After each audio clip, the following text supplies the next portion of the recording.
This land holds nothing but promise for adventurers from all walks of life. Wouldn't you agree? Oh, it's from the tone-deaf bard.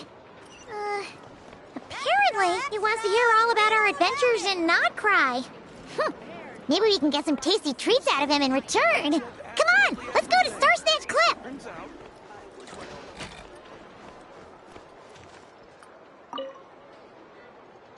And that's the alchemical transmutation process. What do you think? Would you like to try it yourself? I still can't remember the formula from just now. If I damage the crafting bench... For small-scale work like this, failure will only result in the loss of materials. Besides, losing materials is an unavoidable part of learning alchemy.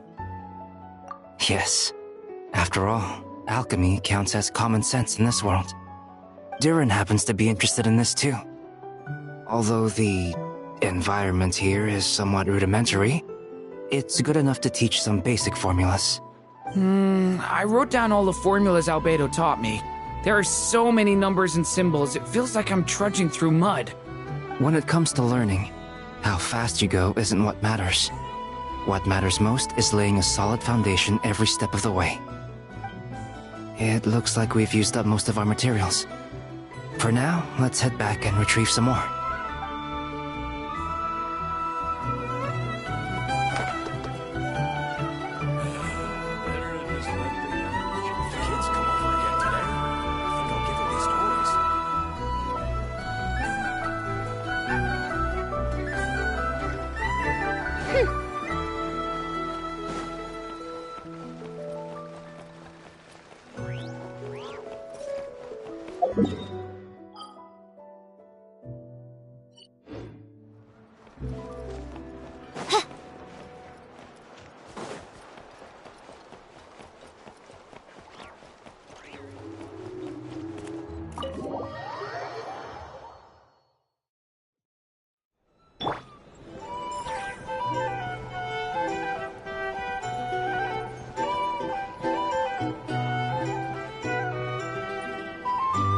What'd I tell you?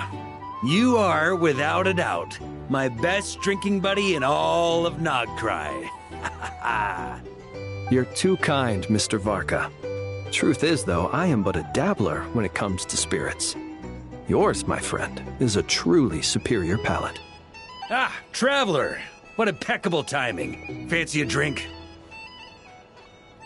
I believe something on the milder side would be suitable for you, Miss Traveler. As it happens, Mr. Dimyon is away on business. Allow me to prepare your drink in his stead. What'll it be then? Something sweet? Or perhaps with a little tang to it? Ah, nothing like a bit of indulgence after a busy day on the road. Sweet and creamy ought to hit just right. Something sweet, huh? Hey, how about mixing in that juice we had last time? Now that's what I call hitting the sweet spot. In all our gatherings, Mr. Varka, I don't believe we have ever partaken in what one might call juice. You're referring to the bottle of Sakura sake imported from Inazuma, I presume. If I remember correctly, that tiny vial was the undoing of 4 patrons. Sakura sake? That's odd. I don't recall it having much of a taste at all. But I remember those pickled sakura were delicious, and they were perfect with alcohol.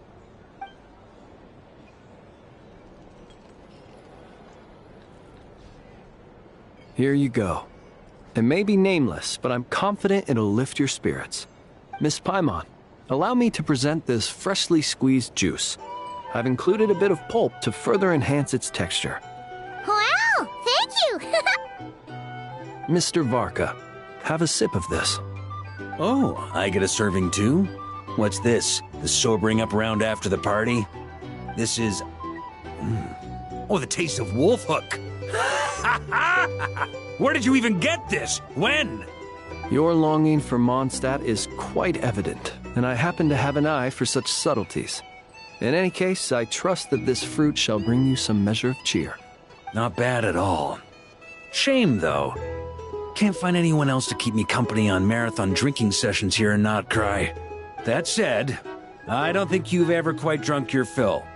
If you're referring to the experience of being utterly absorbed in exquisite wine, allowing one's thoughts to wander freely and relishing the act of doing so, then I suppose... vanishes without a trace. But while certain robust spirits may ignite a blaze, I can't say it's ever really made me feel that way. Ha! That's only because the stuff we've got isn't strong enough. Like the fire water from Snezhnaya. You've definitely tried that before, right? Of course. But it's been some time now, so my recollection has grown faint. I'll get us a barrel one of these days. Then we can drink to our heart's content. I shall defer to your judgment, Mr. Varka. First, however, allow me to raise a toast to this most pleasant evening encounter. All right. Ha ha ha! Cheers! Cheers! Here's to a delightful evening.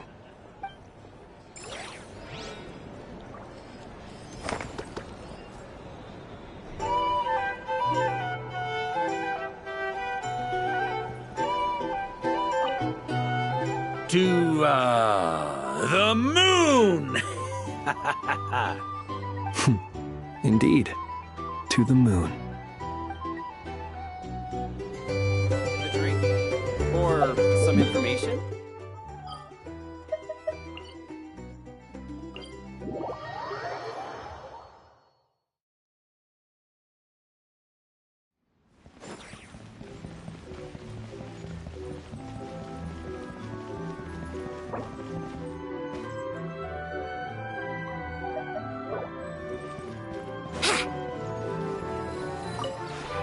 This realm is...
If you ever have any...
Brace yourselves.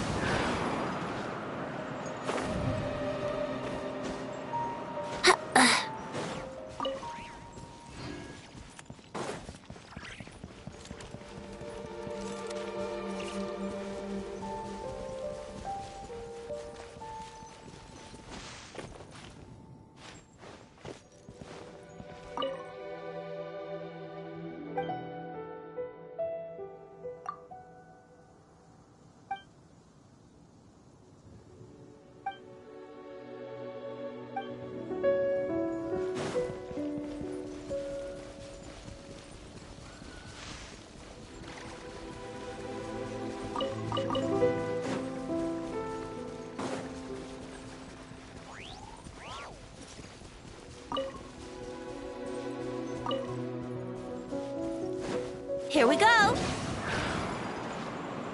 Yahoo!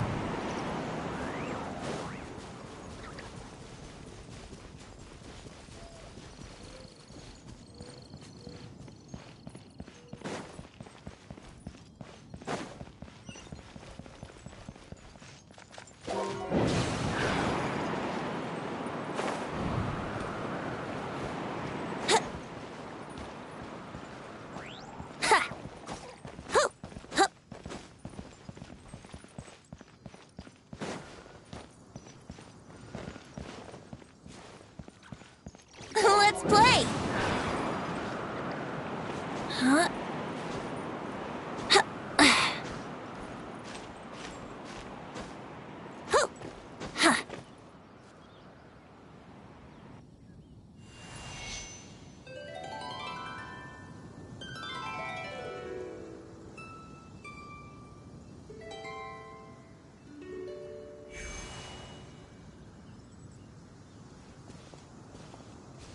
Welcome back, old friend.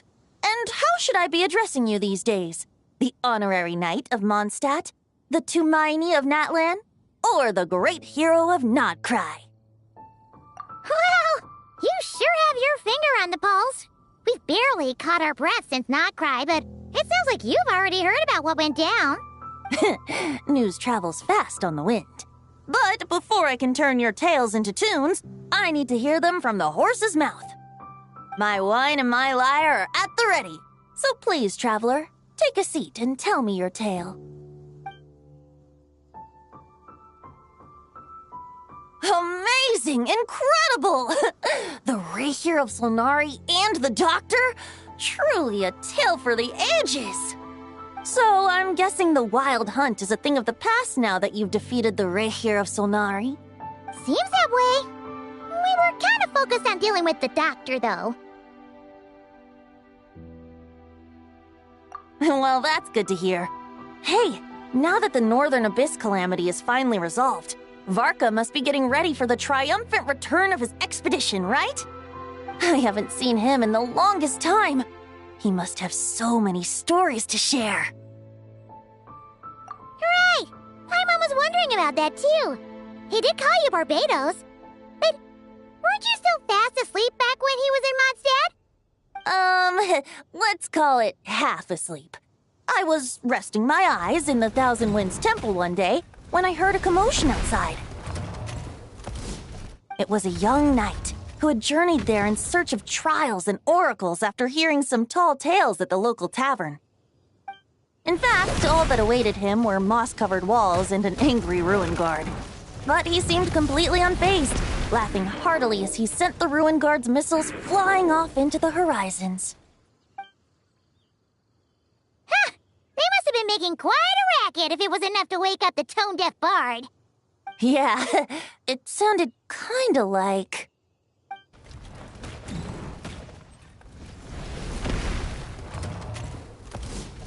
Hey! Is that all you've got?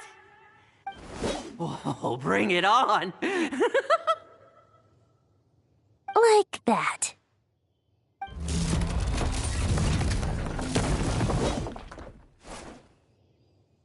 Giving up already? You're not half as tough as Varka said. A young knight of Favonius trekking out to the Thousand Winds Temple in search of adventure. Now there's a sight I haven't seen in a while. A bard in green clothes. Does this mean... Oh, you're Venti? I was just wondering I was gonna track you down. Oh, so you were looking for the tone-deaf bard? Strange place to start your search. Hold on.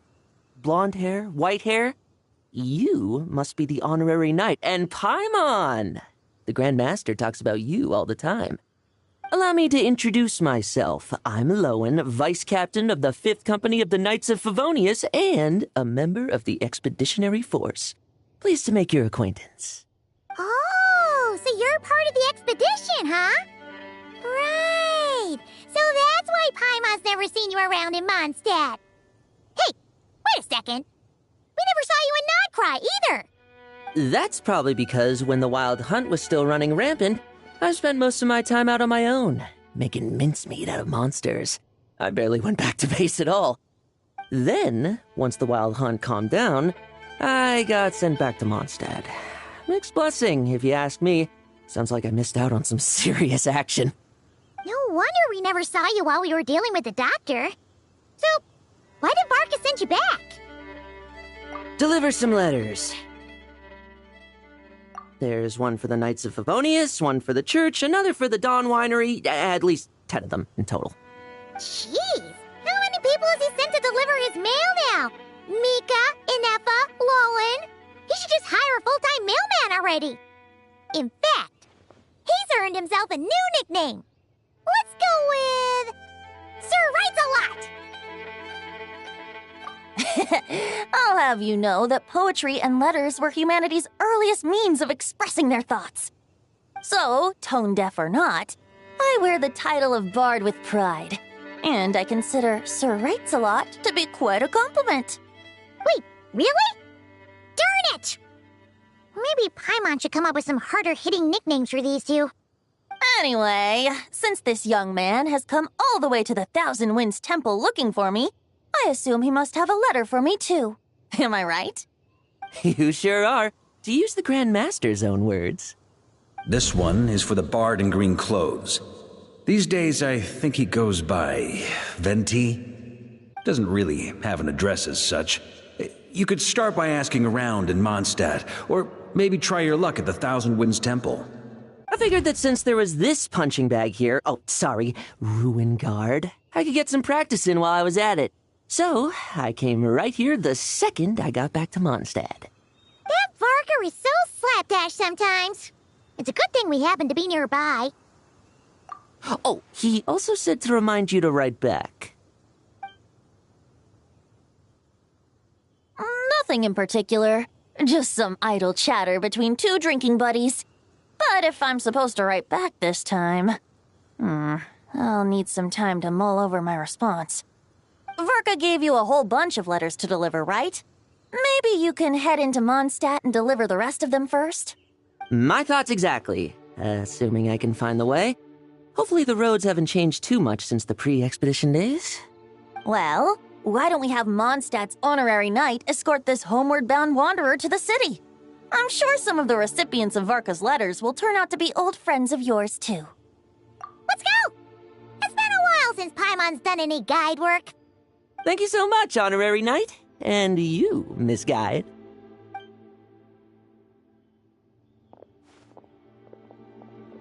The Abyss. The Wild Hunt. Andreas? Get home safe, Varka.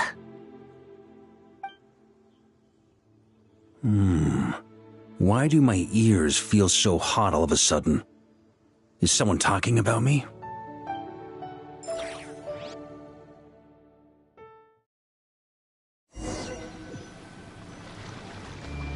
Surely there's no way anyone found the secret stash of cash in my office.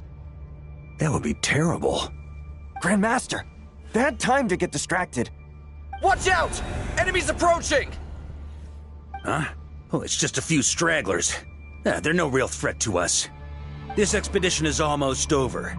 We just need to deal with these final few targets, and then we will make our triumphant return!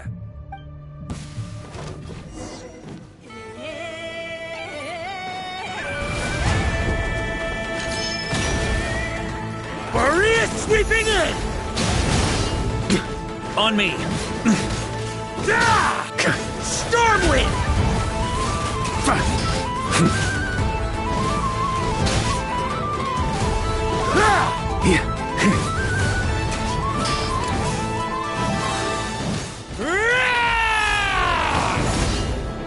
On me!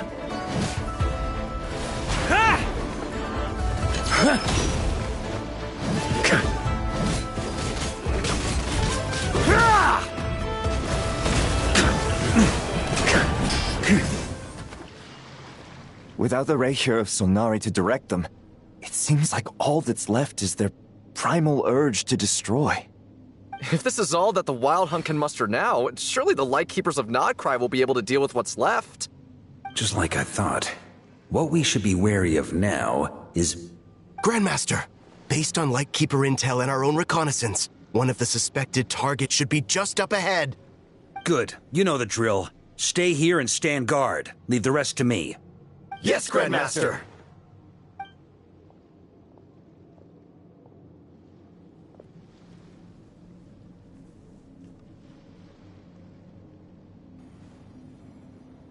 We meet again, Andreas.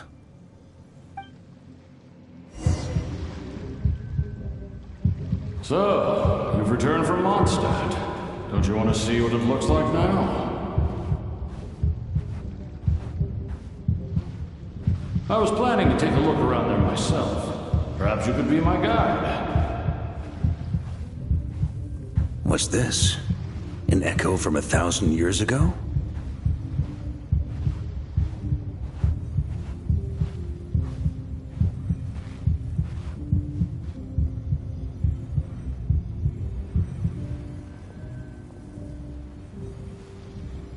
Everything seems normal so far.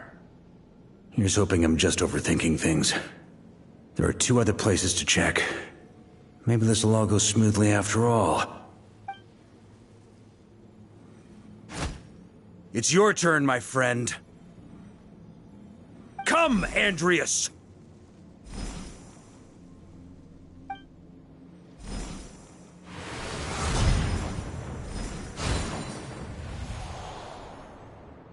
Although, for returning to your old home, perhaps Andreas is a little too ostentatious. Might be better to go by... Boreas. Huh? Injustice. Corruption. Iniquity. Is the surface world still as wretched and foul as ever? Answer me, heir to the knighthood of Boreas. Looks like I'm not getting out of this without a fight.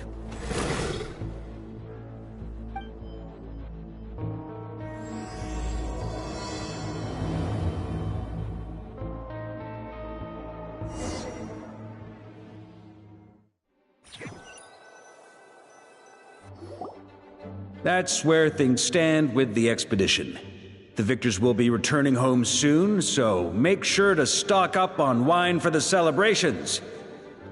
P.S. I hope everyone's keeping up with their daily training. I'll be testing you all when I get back to make sure no one's regressed.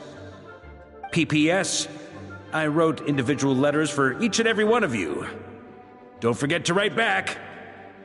That's all. Everyone gets one? Wow!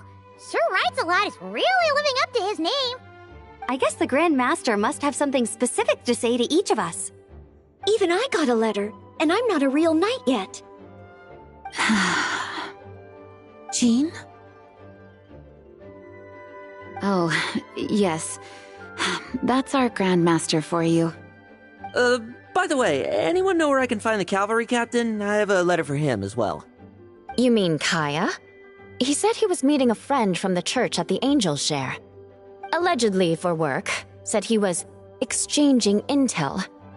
But I'd say there's a 50-50 chance he's just there for a drink. Paimon bets there'll be lots of familiar faces there. How about we deliver Kaya's letter? And these other two as well! Really? Oh, that would be a great help, thank you. Our thanks to you too, Lowen. The other knights will help distribute the remaining letters. You've had a long journey. Please go get some rest. Great, but I won't be resting just yet. I have one last letter to deliver to Wolvendom. This one, I was planning on delivering personally. I heard that another challenger recently passed Boreas's trial. Well, with any luck, that wolf might be willing to reveal himself to me, too. Very well, but please remember to show respect to the local wolves. I will. Goodbye.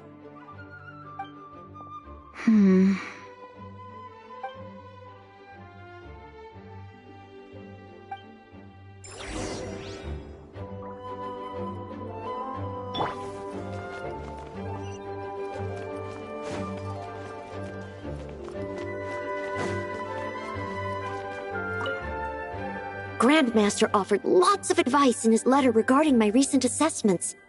I didn't think he'd spare a thought for that kind of thing in the middle of an expedition. So, Honorary Knight, if you have the time, do you think you could help me out with my special training?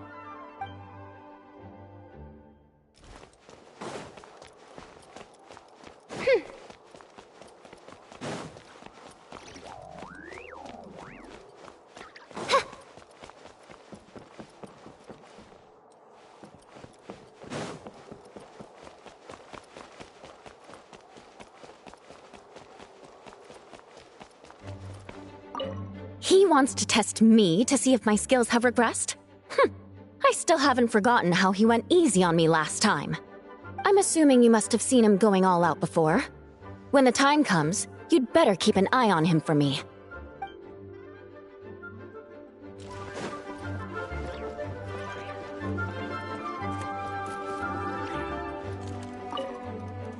Ah, the Grand Master.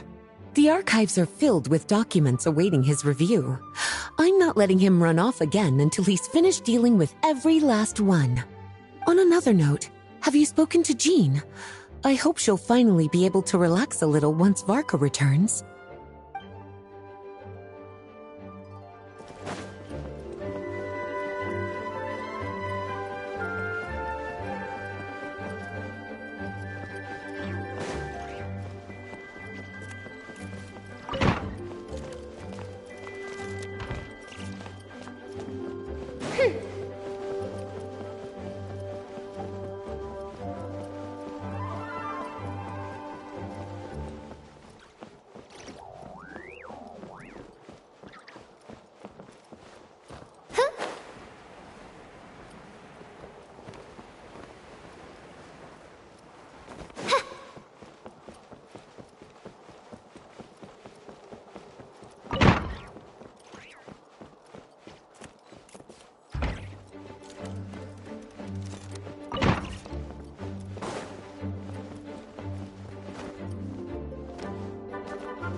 Okay, we'll deliver these letters to the Adventurers Guild and the Cat's Tail.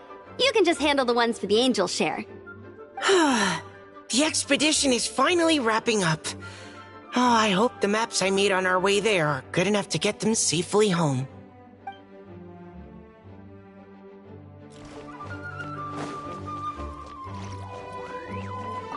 The Grand Master wrote in his letter that the Boom Blossom bombs we sent worked really well. He wants to know if we've made any more. Uncle Varka's coming home? Yay! I can't wait to go outside and play with him!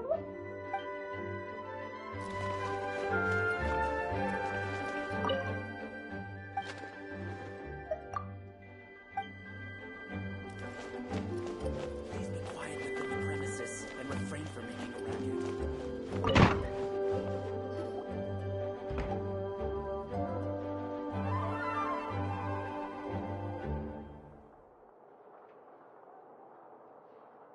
Honorary Knight, you're still here? Is it that obvious? Huh? But Varka's coming back. The situation in Nakrai is stable. Surely things are looking up. True. From what you and Lowen have told me, the expedition has indeed accomplished its strategic objectives. It seems that Mondstadt no longer faces any threat from the perils of the North, be they the Wild Hunt or the Doctor. And yet, for some reason, I can't help but recall something the Grandmaster said to me before he left. If I don't make it back from this expedition, you'll have to assume the mantle of Grand Master of the Knights of Favonius. If it comes to that, remember to train the next Knight of Boreas in my stead. I've planted some promising seeds in Mondstadt, but they still need time to grow. Some have yet to master the art of social interaction. Some don't yet understand that they too need protecting. And some, well, some might not even want to be a knight yet. What's wrong? Well, there's no need to frown. I'm going on an expedition, not marching to my death. This is all just a contingency plan in the event that I'm unable to return. Until I return, I leave them in your care.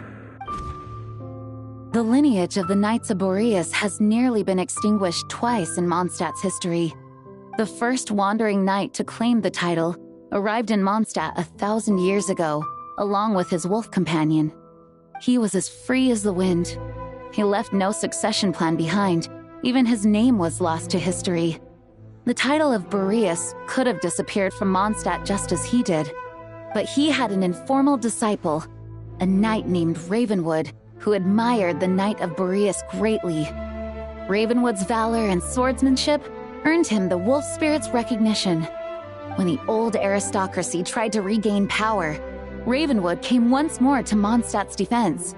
From then on, the title of Knight of Boreas was passed down from generation to generation within the Knights of Favonius. Wolf spirit? You mean that big blue wolf in Wolfenden? Correct. As you may already know, the Wolf of the North is the surviving spirit of an ancient god, and the Knight of Boreas serves as an intermediary between him and humanity. Lupus Boreas, who had never known what it meant to love, came to understand it through the journey with his human companion. In the end, he chose to allow his power to become one with the land. This was once a well-known tale in Mondstadt, but these days, few people are aware that the starting point of the Wolf King's journey was not Mondstadt, but Nodcry. Huh? You don't seem surprised. Did you sense something in Nodcry? Once again, you do us proud, Honorary Knight. The great Wolf King of the North came here from Nodcry, although he doesn't like to speak of his past. In fact, he rarely shows himself to people at all nowadays. As such, this tale can only be found deep within the Knights of Favonius library. Even among the Knights of Favonius, few are aware of it. The Grand Master didn't disclose any concrete objectives before departing on his expedition. I couldn't help but wonder whether it might somehow be related to Nodcry's Wolf of the North. I kept my speculations to myself, however. Sharing them would only spread unwarranted suspicion toward the Four Winds among the people of Mondstadt. You experienced the turmoil caused by Deval and the East Wind's actions for yourself. Surely you can understand my concern? No wonder Varka wasn't clear about his motives. Is that what he was worried about? Very possibly. He was probably also reserving judgment. Having heard about your experiences in Nodcry, I now suspect that the Grand Master hadn't yet ascertained the true identity of our enemy at that time. And as it turns out, the calamity born in the north wasn't an ancient god, but rather the Wild Hunt and the Doctor. I guess we were both jumping to conclusions. Yes, I completely agree. The tide can turn rapidly in times of battle. It's a leader's responsibility to prepare for every possible contingency. Even if his contingency plan never needs to be put into action, I'm sure the Grand Master is relieved to know that it's in place.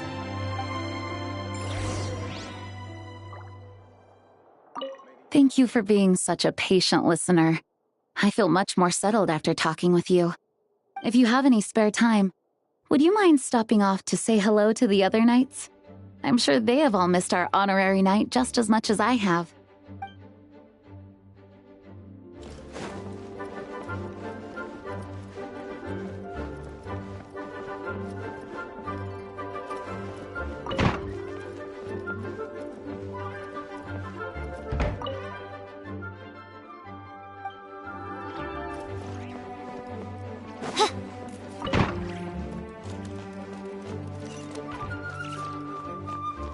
Please be quiet within the premises and refrain from making a racket.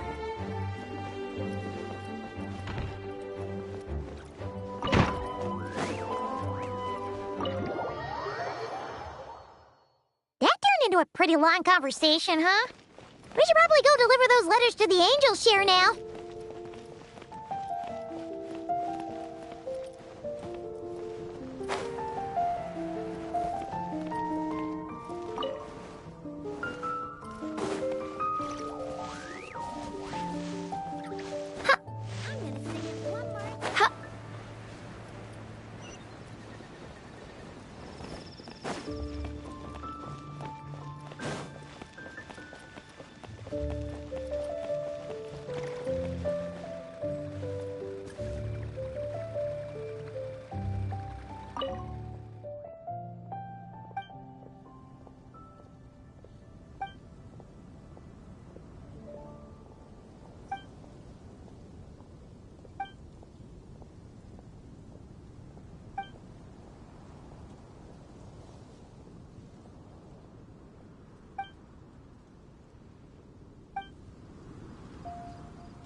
Haven't you heard? There's a strange wanderer near Ruthendom.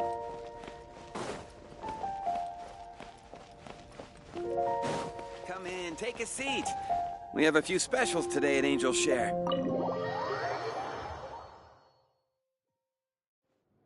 When you're mixing drinks in hot weather, start by pouring in cold water and add ice cubes.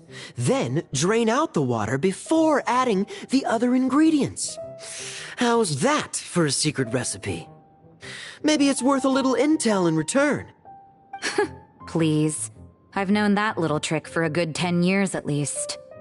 You'll have to offer something a little more substantial if you're serious about trading. I know there's no one else in the tavern right now, but do you two really need to talk so loudly? Especially if you're supposed to be exchanging confidential information. Hiya! Rosaria! D-Luke! Paimon knew we'd find you here. Looks like it's about to get even noisier. A little liveliness never killed anyone. Traveler, Paimon, what brings you our way? Please allow me to once again express my sincere condolences regarding your late father and the incident with Eric. We make absolutely no excuse for his crimes. I hope you will give some serious consideration to the question I asked you before I left, though I'm sure you're tired of hearing me ask by now. The Knights of Favonius will always welcome you. From the look on your face, I'm guessing the Grand Master is still refusing to drop it? He nags like an old man. It's hardly surprising. Huh? Drop what? What's this about? Nothing, really. Before leaving on the expedition, Varka came here to chat with me over a drink. I failed to avoid him. He, asked me if I'd consider rejoining the Knights of Favonius, and I declined. He expressed his regret about everything that happened, and asked me to reconsider. That's all there is to it. Yeah, right. Sounds like you skipped a lot of details. There's clearly more to it.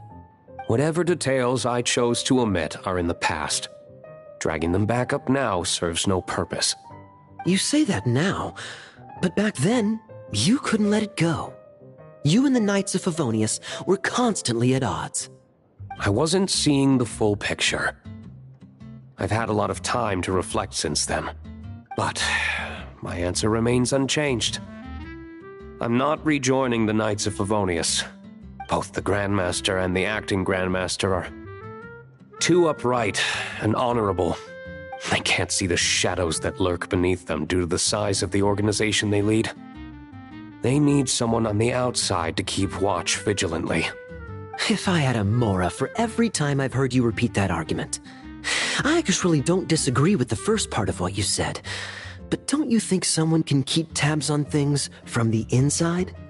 When you join an organization, you're bound by its rules, no matter how free it may seem on the surface. You think so? Never mind the Knights. Have you honestly ever been bound by the rules of the Church? Good question. Have you considered that maybe that's why I chose to join the Church and not the Knights to begin with? Are they arguing or not? It's kind of hard to tell. Oh, kind of like the contingencies Jean was talking about. The more ways they have to protect their home, the better. Huh? Traveler?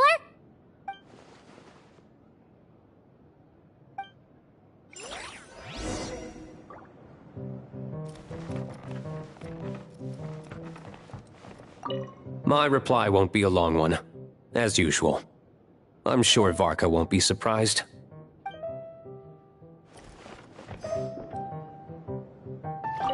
What should I report back to the Grand Master on? Let me think. Public order inside the city? Monster activity in the wild? Oh, and a review of the latest vintages. I think I'll leave it at that.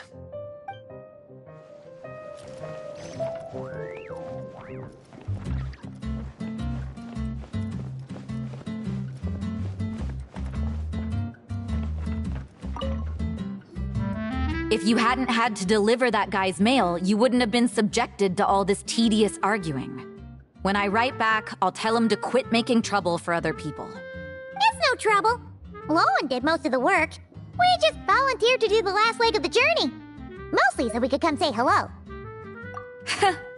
So you see what's really going on here?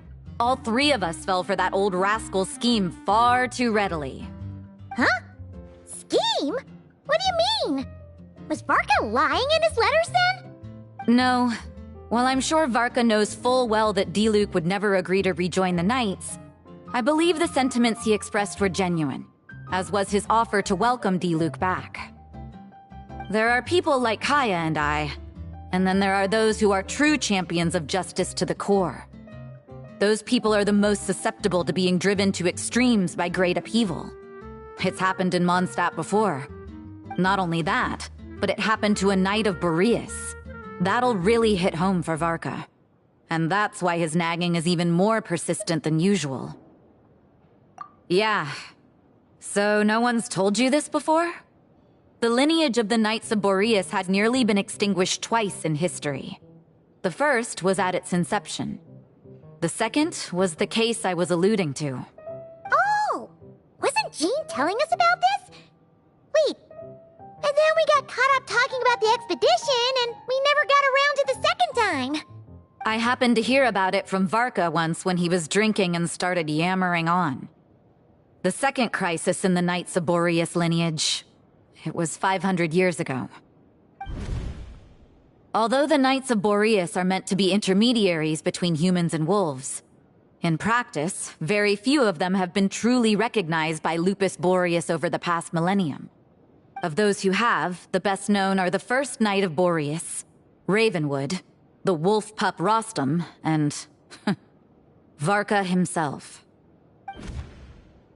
But 500 years ago, there was one who earned the respect of Boreas even before gaining the title. He was a disciple of Rostam. They thought he would become the mightiest knight of Boreas who ever lived. He was the perfect knight. Righteous, principled. His name was Roland, the blood-stained knight. Yikes! Bloodstained Knight? That sounds a little ominous. Well, apparently his original title was the White Knight. But he lost countless comrades during the Abyssal Calamity 500 years ago, including his tutor and mentor, Rostam. The endless bloodshed stained his sword and armor a crimson as deep as black, transforming the White Knight into the Blood-Stained Knight. After that, he threw himself completely into battling monsters, leaving Mondstadt and the Knights of Favonius behind.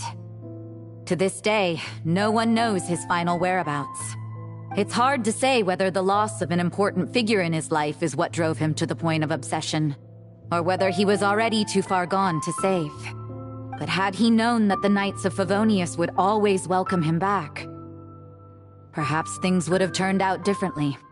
So if you want my opinion, the reason why Varka keeps asking Diluc to rejoin, despite knowing that he'll never say yes, is to let him know you're not alone.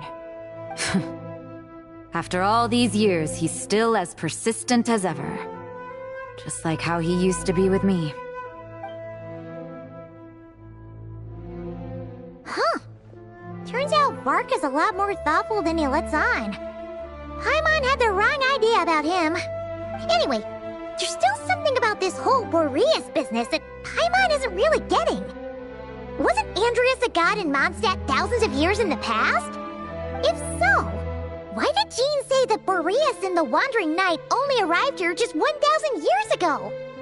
Plus, Paimon's super curious about what happened to Roland. That's a great idea!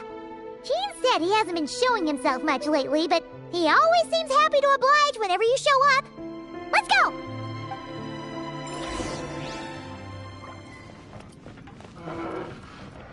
What should I report back to the Grand? Public order inside the city? Monster activity in the wild? Oh.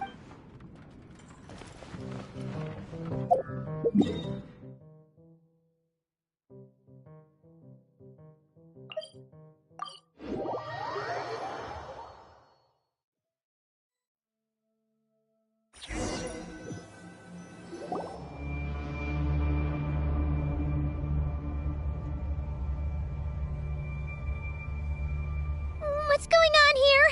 Was Wolfendom always like this? Paimon has a bad feeling about this. The Wild Hunt?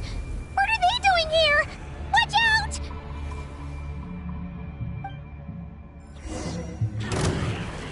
Oz revealed, written in the stars.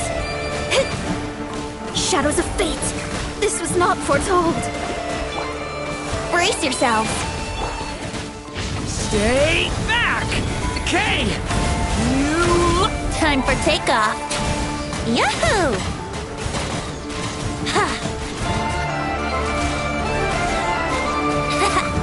Let's play! Ha! Ha! By royal decree, fate is upon you. Let me scribe. Get back! Stay away from me! Think you can get away? Yahoo! Yeah!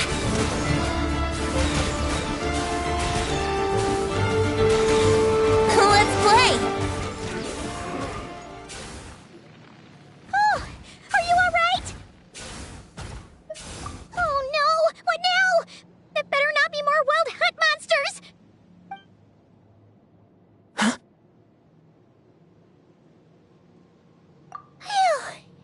You scared Paimon stiff!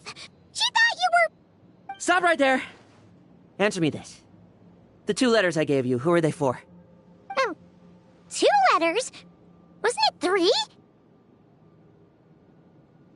Okay. Well, Paimon's coolest naive expression doesn't appear to be an act. Hey! What are you trying to say? Wait, what are you trying to say, huh? Huh? Paimon passed a test? Really? Huh? You may dispense with your suspicions. The wolf pack has borne witness. They fought against the aberrations that encroached upon this land. And our attackers showed no ability to disguise themselves this time. A familiar scent. Come. I will await you at the usual grounds. Well, if the boss of Wolvendom has vouched for you, I guess I should apologize for doubting you just now. Sure was. Fortunately, my experience in Nodcry didn't go to waste. Turns out the Wild Hunt all feel the same when you stab them. They didn't stand a chance. Something seems wrong with that old wolf, though. Go on. You should check on him.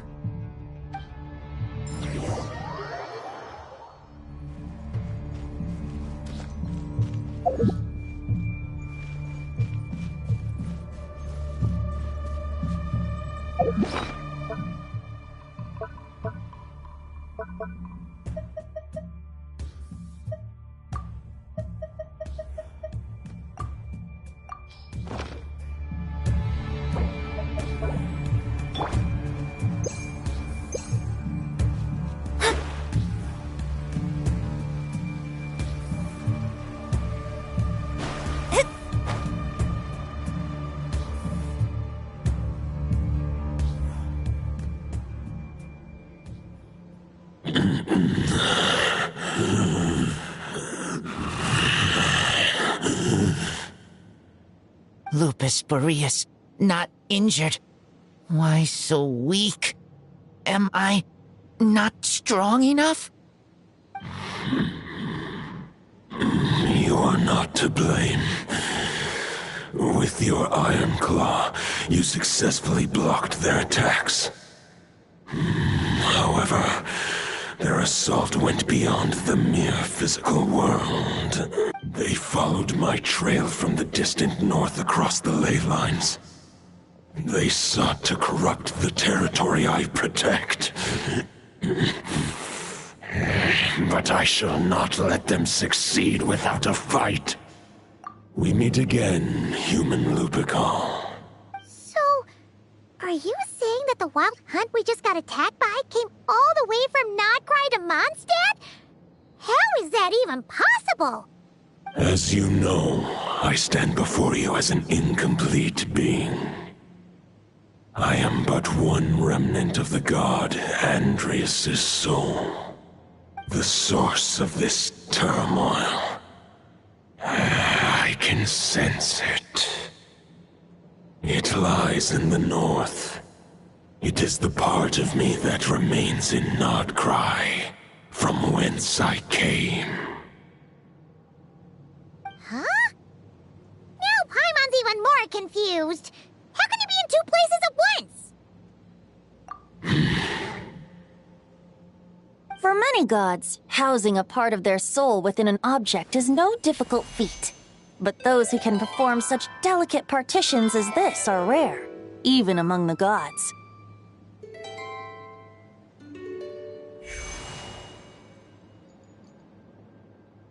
The Wolf King, Andreas, was particularly adept in this art. Otherwise, no remnants of his soul would have survived till the present day. Huh? The bard's back? Tone-deaf bard? What are you doing here? Maybe the god of Animo guided me here. For it appears that someone is in need of a tale from the distant past. And our wolf friend doesn't seem too keen on recounting it himself. Who better than a bard to do the honors? Lord Boreas, do I have your blessing to share this story? As you wish. Lupus Boreas wandered the frozen tundra and stumbled into the Seelie Hall.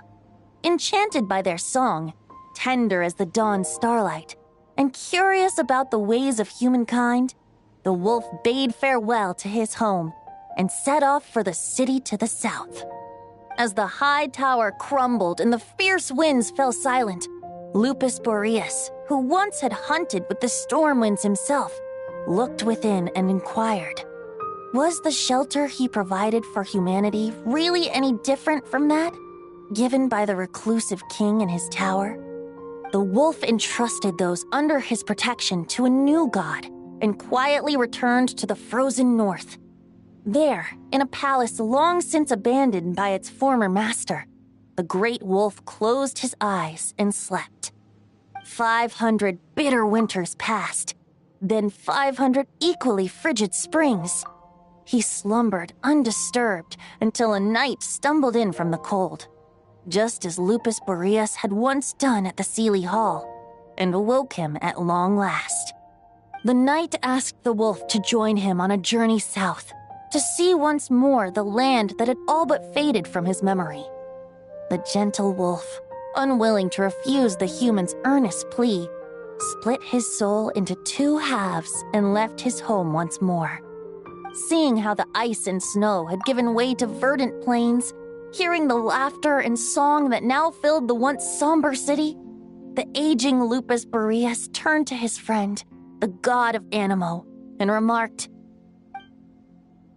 "So, this is the world the humans dreamed of." Though the knight's journey was not yet over, the wolf chose to bid farewell to his companion here. He had written the end to his story. What knowledge he had been gifted flowed into the land. Everything he was, he gave unto the world. Well, that's how a bard would tell the tale. Lord Boreas, is there anything you'd like to add? There is no need for you to ask that question. So that's what happened. You returned to Mondstadt with that knight 1,000 years ago, and then, for the sake of the new Mondstadt, you... You need not feel remorse on my account. That was my answer, my decision. If anyone should feel regret, it is the part of me who remained in Notcry. I fear Andreas has not found peace in his heart even to this day. That is surely why those vile aberrations were able to exploit his weakness, sowing the seeds of all the turbulence that has ensued. But we followed Boreas' trail in Notcry. We investigated and discovered no signs of instability. Andreas should still be slumbering by the lakeside.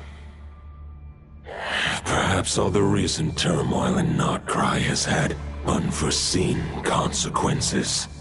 And there's more.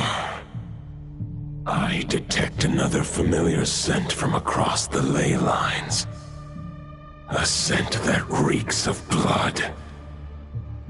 Oh, the White Knight who became the Bloodstained Knight? The mightiest knight of Boreas? But wasn't he from 500 years ago? You think he's immortal or something? I remember him as just a man. His lifespan should be no longer than any other of his kind. But before he severed his connection to Boreas, his final destination, it was the ancient kingdom of Conria, as you call it. Beyond that, I know not if he lived or died. If you want to get to the bottom of this, I'm afraid you'll have to make another trip to Nodcry yourselves. As luck would have it, another old friend of ours just so happens to be free right now. If you ask him nicely, he might give you a lift. That could save you a lot of time on the road. No wonder I can suddenly sense the east wind's presence. If even Mondstadt has been affected by the fallout, Nodcry must be in real trouble by now. I hope Varka can handle it. Varka? Is he in danger? I believe too many passengers would slow our dear friend down. I fear he only has room to carry one person, along with perhaps a diminutive companion. All right. Wish it could be me, but I accept that we should send our strongest warrior to fight Nodcry's battles. I'll stay here and deal with any wild hunt that try harassing Mondstadt.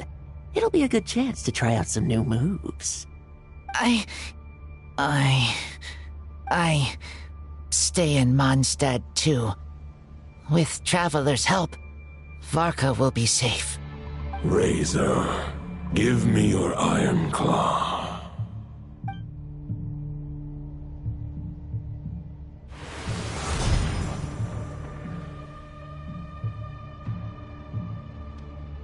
Golden-haired traveler, give this token to the current knight of Boreas. It is a wolf spirit. It contains my power and thoughts. Though I have given him a piece before, this should bring him new strength. The Dominator of Wolves once bestowed the power of his soul upon his pack, strengthening their hearts and sharpening their claws and fangs. But human hearts and flesh cannot bear the soul of a wolf directly. It would be akin to forcefully merging a human and a wolf into one being. They would descend into chaos. To prevent the entanglement of souls, the most I can do is temporarily house my power and thoughts within claws and fangs wrought of steel. Although, truth be told, that knight does not lack for power. What he needs more is the thoughts within. But I shall leave this for him to explain. The Great Wolf King of the North remains strong for now. Besides, do I not have the protection of my Lupacol? I will protect Lupacol. The North and Varka, I leave to you. Just give me the word whenever you're ready.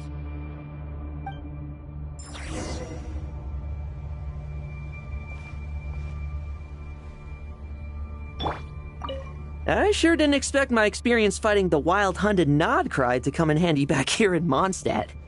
Almost makes me wonder if this was the reason I was sent back. Also, how come that bard knows so much, and what was he doing at the Thousand Winds Temple? Well, whatever. I don't really care. As long as I get to do some fighting. I'm looking forward to trading blows with Lupus Boreas when he's fully recovered. I better wipe the floor with me.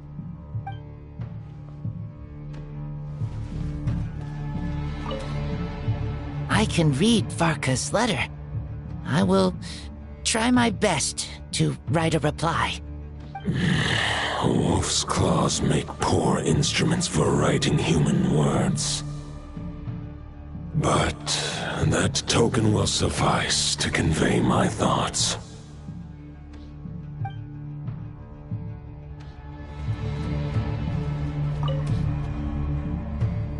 Any questions before you set off? Better ask now. You'll probably have to hit the ground running when you get to Nodcry. The root of this turmoil lies with the remnant soul that Andrius, Dominator of Wolves and God of the North Wind, left in Nodcry. He once left Nodcry and braved the blizzards to confront the God of Storms and claim the right to rule. Yet even as the tower fell, he chose to abandon his claim. Instead, he returned to the north and slumbered for 1,000 years before finally journeying back, under the name of Boreas, with the first Knight of Boreas to witness the new face of Mondstadt. When the wolf spirit could no longer maintain his physical form, Boreas chose to pour his power into the ley lines. With that, he became the North Wind of Mondstadt, as he is still known to this day. Any questions before you set off? Better ask now. 500 years ago, Roland seemed destined to become the mightiest Knight of Boreas ever to have lived. But he was too pure of heart. He believed firmly in his own ideals of chivalry, vowing to eliminate all injustice from the world. But the world had never been perfect and pure, nor would it ever be. Neither his mentor, the wolf pup Rostam, nor the Grand Master, known as the Lion of Light, could persuade him to temper his obsession. But what was the scent that reeks of blood that Lupus Boreas sensed? And what is its connection to Conria and the Abyss? Perhaps you will uncover the truth in Nodcry. Any questions before you set off? Better ask now. The soul of a wolf is as unyielding as ice, and Andreas is a master of molding and shaping it.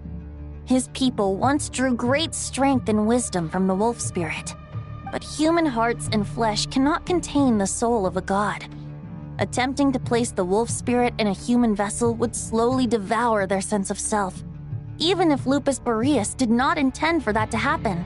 That's why Lupus Boreas developed the technique of imbuing weapons with his soul. It is his way of blessing his human Lupical with the wolf spirit's protection. In fact, there is an ancient song that tells this tale. A weapon once of common iron, now through friendship turned divine. Twixt man and wolf a bond was made, a power born within the blade. As much as he might claim not to accept humans, his actions sing a different tune. Oh, but keep that little observation between us, will you? Any questions before you set off? Better. All right. Over to you, Dvalin.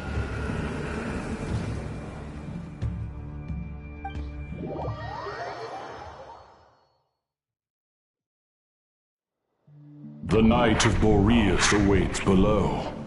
We must part ways here. Barbatos and I have other plans. We will meet you again later. All right. Hey, wait. How are we getting down?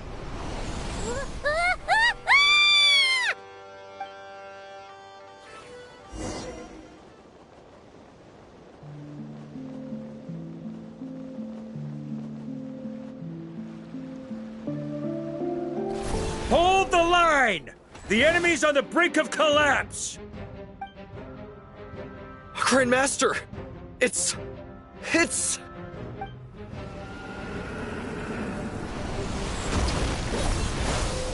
Haha! Reinforcements! It's about time! And Paimon too!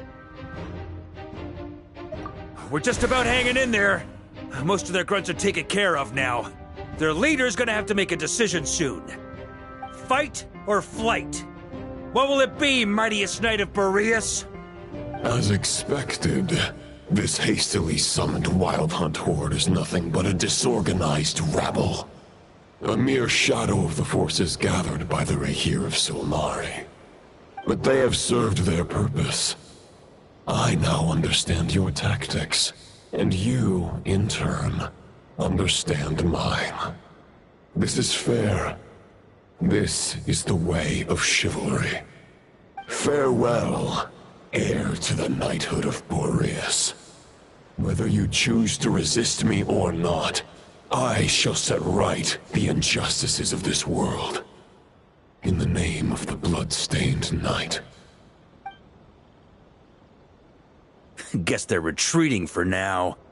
So that Wolf of the North look-alike, that was Andreas? But why would he be leading the Wild Hunt? And why was he talking about the Bloodstained Knight? Ugh, forget that. We can save the details for later. He was the enemy boss, right? Are we just gonna let him get away? There's no point chasing after him. We've crossed blades already, and it ended in a stalemate. Right now, there's nothing we could do about him. True. We're still not certain of his true identity, but whether he's a god corrupted by the Abyss or a legendary knight, killing him might be just about possible, especially now that you're here. The difficult part is, we can't kill him right now. Huh? What do you mean? Is he immortal or something? No. Judging from our skirmishes so far, I don't think he's got any special abilities of that caliber. Nor does he have the ridiculous level of power wielded by the Five Sinners. But, compared to Rerir, our current foe clearly has a better understanding of how to exploit Nodcry to his advantage, particularly when it comes to Andreas' remnant soul. Exactly. Sounds like you realize what the crux of the issue is. I managed to cut off a sample from our foe, which Albedo and Durin are analyzing as we speak. Meanwhile, our other allies should be making their way home from their own battles by now. Let's discuss this further when they're back.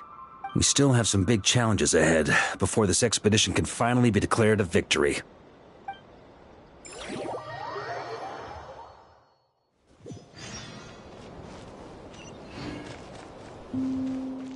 The meeting's probably gonna be in the biggest tent, right? Looks like a bunch of people are there already. Why don't we go chat with them? Hey, good to see you again. Oh, Boss Sneff asked me to pass on a message. She went to see Lauma and Columbina at the Frost Moon Scions. Apparently, there haven't been any changes to that space the Rahir of Solnari's in. That means the recent wild hunt attacks have nothing to do with Riri, right? Whew, that's a relief. Paimon doesn't fancy facing him again. They're keeping a close watch on it just in case. With so many moon experts on the case, we're in pretty safe hands, huh? Oh yeah, Lauma and Columbina asked me to pass on a message too. Focus on the enemy you are facing. The moon will protect you all. Huh, you know something? These Knights of Favonius are paying me a pretty nice sum to deliver a few simple messages. Oh, Varka's a generous guy.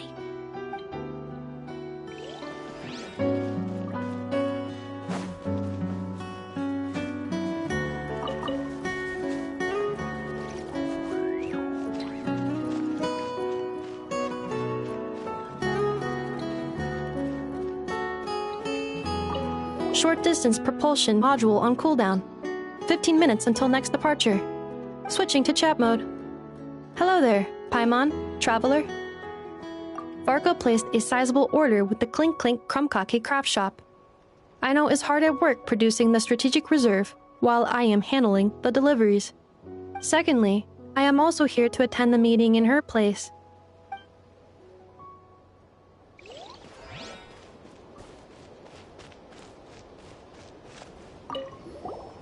Huh? Flint's!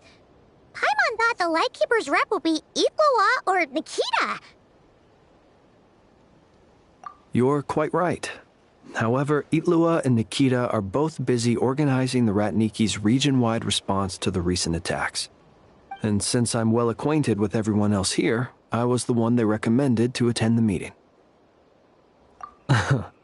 Sometimes you don't get a choice when there might be consequences down the line.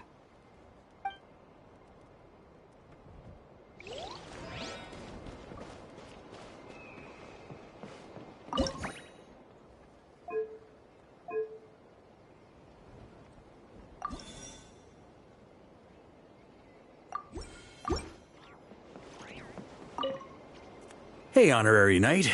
Looks like pretty much everyone's here. Beto and Durin are just wrapping up their analysis. You want to wait for them here? Great. While we're waiting, could you update me on the situation in Mondstadt?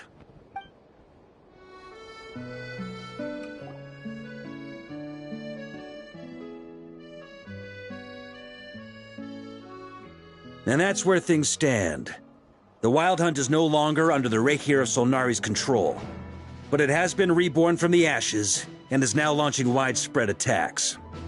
Intel from the Frost Moon Scions and the Curatorium of Secrets corroborates this.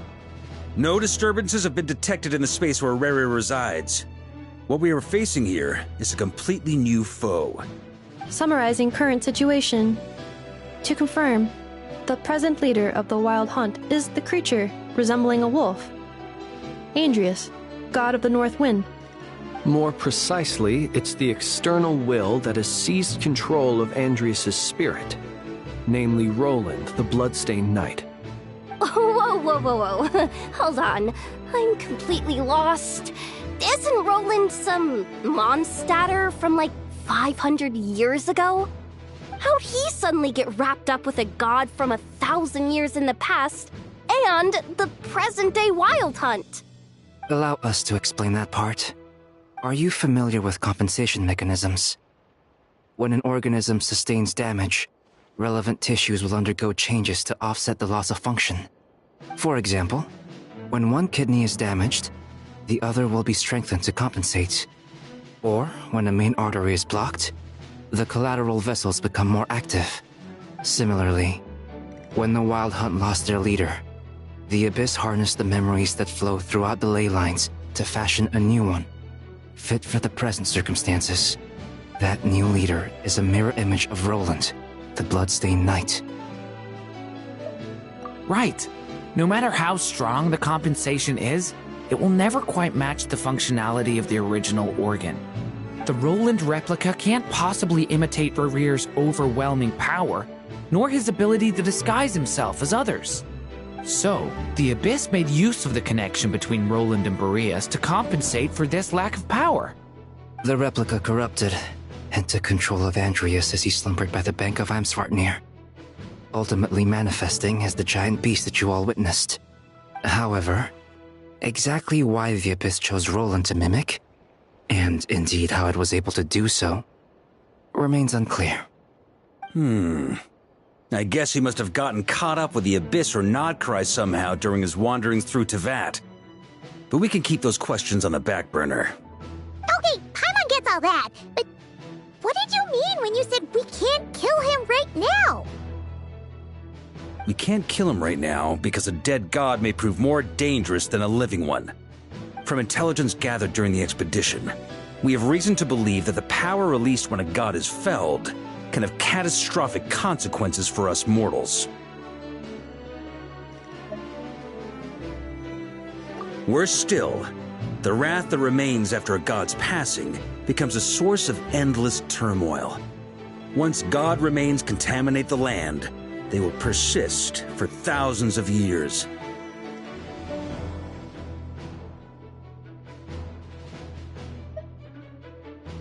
This land has already been ravaged by the Wild Hunt. If we add god remains to the mix, it'd be like adding salt to an open wound, placing everyone who lives here in perilous danger. Query. While I can indeed find records of disasters caused by god remains in my database, there also appear to be cases of gods dying naturally with no ill effects. In that land, the passing of the Pyro-Archon's flame is a common occurrence throughout history, and even the part of Andreas who remains in Mondstadt has experienced death once before, has he not? Great question. Glad you asked. Honorary Knight, you said Lupus Boreas gave you a token to pass on to me? Please, present it now. It should help explain things faster.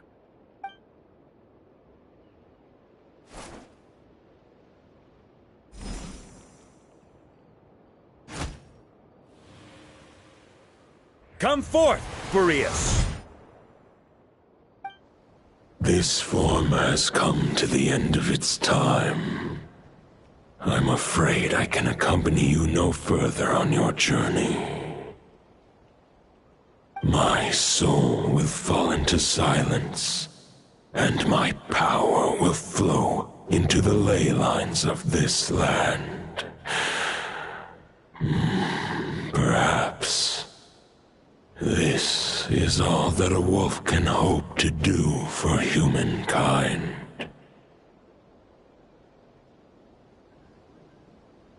Do not grieve for me, for this is the end I have chosen. Instead, remember that one day, your wandering too must come to an end. Where and when shall that be? A final wish before I slumber.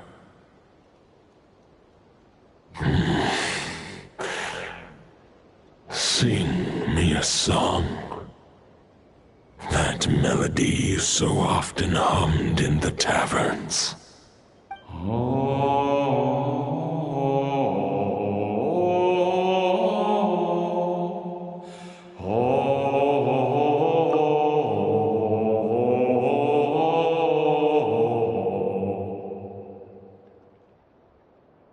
You saw it too. You must have keen powers of perception. Not that it surprises me. That was Boreas' final thoughts before merging with the ley lines. It's the reason Mondstadt remains unharmed by his god remains. In his final moments, he made a choice to give everything he was to the ley lines. All to protect Mondstadt from harm. Sounds like Andreas spent thousands of years searching for his place in the world, too. Yes. And now our task is to return the answer he found, the decision he made, to Andrias' heart. Only then can he break free from the corruption and control of the Abyss and make that decision once more. I see. I would say that planting thoughts inside the mind of a god sounds a little far-fetched, but since it was his own wish to begin with, it sounds feasible to me. Wait, we already have a perfect solution? Then why are we even having this meeting? Let's go do this thing!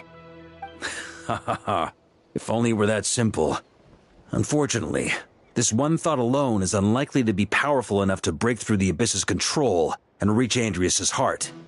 We need to find a way to make the thought within this sword stronger and more resilient. For now, Boreas needs all his remaining strength to fight against the abyssal corruption to Mondstadt's ley lines. He can't afford to send us any more of his power. However, since his form was unstable during his journey with the first Knight of Boreas, many wolf spirit fragments were left behind along the way. If we can collect those fragments, we can use them to strengthen the decision to merge with the ley lines.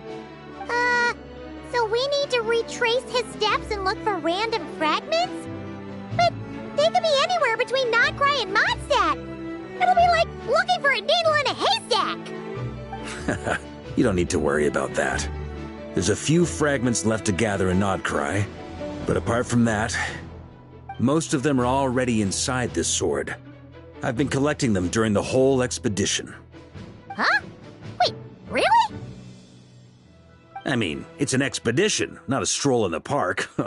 Each step of the way, we've been hard at work planning for every possible contingency. Not just the wild hunt in the Abyss, but ancient gods remaining in Nodcry. Sounds like this plan was a long time in the making. It's almost as if you foresaw the future. As a matter of fact, I did. I caught a glimpse of fate's reflection. But I can't take credit for it. It was all thanks to the help of a few friends. Still, all I foresaw was that an abyssal calamity was brewing in the north. Had I known more, we could have saved a lot of energy. Instead, we've had to make best guesses, prepare for every possible scenario. If all that preparation went to waste, all the better for it. But anything that proved useful, we knew we'd be grateful for down the line. Sure is. Just one crucial step remains. We need to gather the last few wolf spirit fragments scattered around Nodcry, and use them to make the thought within this sword as strong as it could possibly be. According to what Boreas told me before we left Mondstadt, his form was at its most unstable at the beginning of his journey. That means the fragments here should be the most powerful ones. But of course, we've been tied up fighting battles since the day we set foot in Nodcry. First with the Wild Hunt, then with the Doctor. So, it wasn't until recently that we were finally able to confirm the status of the Wolf Spirit fragments. We now know there are 3 left to find. Okay, so 3 more mini expeditions to go. I managed to gather 1 fragment before Roland reappeared. I also have a confirmed location for the second, which I'll take care of in short order. As for the 3rd fragment, we've identified a general search area to focus on, but we'll need all hands on deck to pinpoint the exact location. The final snag is that since our foe is a replica of Roland, he too will be aware of Andrias' history. He's sure to try and sabotage our plans by any means at his disposal. So everyone needs to bring their A-game. With our foe being from Mondstadt, it's our duty as Mondstadters to defeat him. And since the Wild Hunt is involved, the Lightkeepers will provide their full support. The Clink Clink Krumkake craft shop will also help in any way we can. So what do they need me here for? Wait, I think maybe I signed a contract at some point. Didn't exactly scrutinize it, though. I mean, who actually reads those things anyway, right? Ah, great. Knew I could count on you all. Lastly, our friend from the Curatorium of Secrets will provide intel and relay battlefield communications. Looking at you, Yehoda.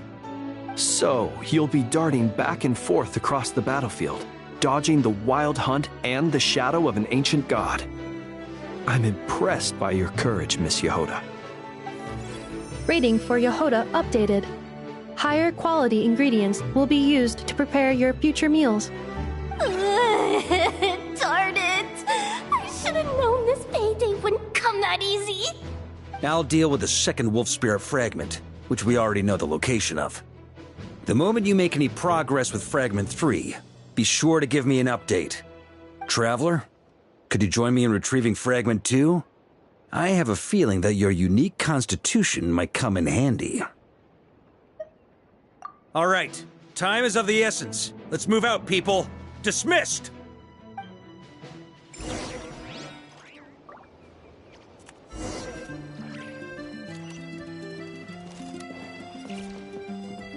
Speaking of contingency plans, I now recall that Varka also made a contingency plan when he asked me to deliver that letter. Perhaps I should ask Aino to prepare some additional backup modules for me. Remnant fragments of an ancient god. Thoughts stored inside a blade. Maybe I'm overthinking this, but I suspect there is more to Mr. Varka's plan than what he's revealed to us so far. Then again, the enemy can harness the Wild Hunt to spy on us wherever we go. As our commander, I'm sure he has his reasons for choosing not to tell us everything. Yehoda, you dummy! You took the stupid job of your own free will! Oh, crying isn't gonna get you out of it!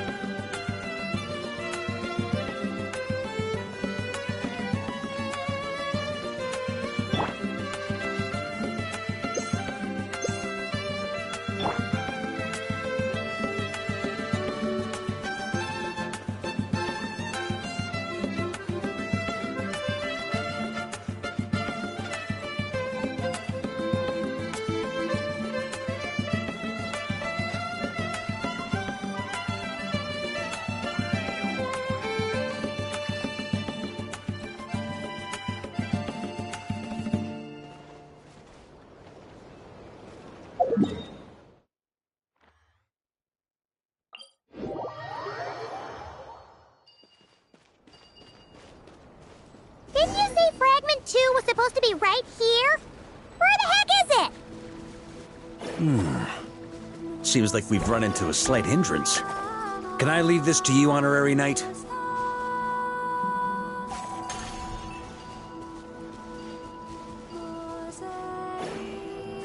Traveler, Paimon, when this is all over, I'm gonna invite you around for a drink of... Whoa!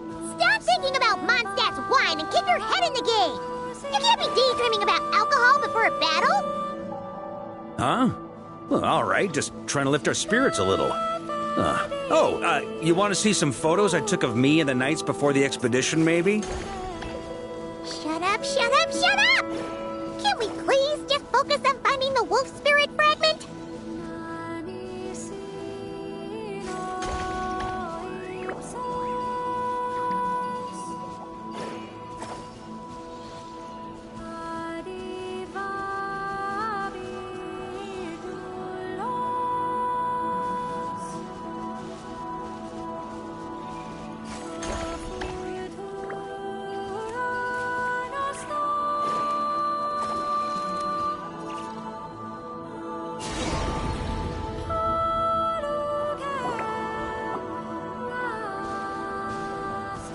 Is this what we're looking for? What do we do with it? I once got Boreas to explain to me how he stores his soul inside objects. All I need to do is transfer it to my sword. Just like back at the camp, but this time, you'd best step back a bit, just in case.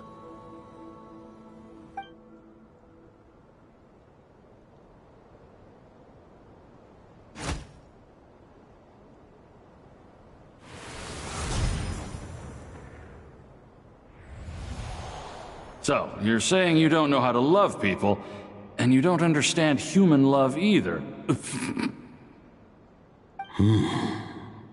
Why do you laugh? Sorry, I just think the fact you're ruminating on this is all the proof you need that you have love in your heart. I have a funny feeling that by the time this journey ends, you'll have found your own answer to the question of how to love. No, you're wrong. There is no redemption at the end of this path. Even if I am stained black with blood, my conscience will remain as white as snow. If pledging allegiance to the Abyss is the only way to sever the injustice of fate, then I shall serve in its name. Ah! Oh, sure enough, this place has been corrupted by Roland's will. Whew. I'm fine. I was prepared for this. It wasn't enough to pose a serious threat. We got here just in time. The fragment hasn't been fully corrupted yet. Assuming we can undo the damage, it should still be usable. Purifying the abyssal corruption would definitely be a safe approach. But that's not the only reason I wanted you to come. Could you try reversing the corruption? Not purifying it, exactly, but separating out the Roland part from the wolf spirit. So, keep the Roland part intact as well as the wolf spirit part? Why would you want to do that? Firstly, to test whether it's possible. And secondly, to view Roland's memories. As they say, know thyself, know thy enemy. Understanding our foe is our surest path to defeating him. Let me think. How is it explained to me? Ah, yes. Focus on a single thought within the 1,000 winds. Capture that unique wisp before it blows away. Ha ha ha ha! Actually, neither do I. Huh. Sounds like something a certain tone-deaf bard would come up with when he can't think of anything meaningful to say. Wait, don't tell Paimon that's what actually happened. I thought it might mean something to you. Never mind. I'll explain it in more human terms. Traveler, when you were in Natland, you went fishing for ancient names, correct? If I'm not mistaken, the Night Kingdom was like a river flowing with concepts, and you were trying to capture the concept belonging to a particular ancient name. I'm thinking the same basic principles should apply here. Okay, but back then, we had a boat and a net. This time, we don't have anything at all. This wolf spirit fragment is like a puddle compared to the Night Kingdom. No need for a boat. As for a net, this is what I've heard. Thoughts and emotions are like interwoven threads. They can create a net, or they can create a rope. They can separate love from hatred, and they can bind objects and events together. Thought is the anchor for a being's existence, through which emotions are drawn forth. Also, we barely know anything about Roland. How are we supposed to use thoughts to anchor him? Well, maybe you could try this. What is it? It looks old and tattered. It's an unsent letter, written by the wolf pup Rostam, Knight of Boreas, from 500 years ago. It was meant for his disciple, the White Knight Roland. After Rostam lost his life in the Abyssal Calamity, Roland left Mondstadt to wander to Vat. Grandmaster Arundelen had wanted to deliver this letter to him. But trying to track Roland down was like chasing a shadow. He never did find him. And so this letter has been sitting at the Knights of Favonia's headquarters ever since. Quite the antique then. But how exactly is it supposed to anchor Roland? Yeah, I'm honestly not sure. Hey, what happened to Mr. Plans for every contingency? You're just making this up as you go along. What can I say? Some people like to wait till they've got all their ducks in a row before taking the first step, but I prefer to dive on in and plan as I go. I've been doing it that way for the whole expedition. But anyway, don't they say that poetry and letters were humanity's earliest means of expressing their thoughts? Can't hurt to give it a try, surely.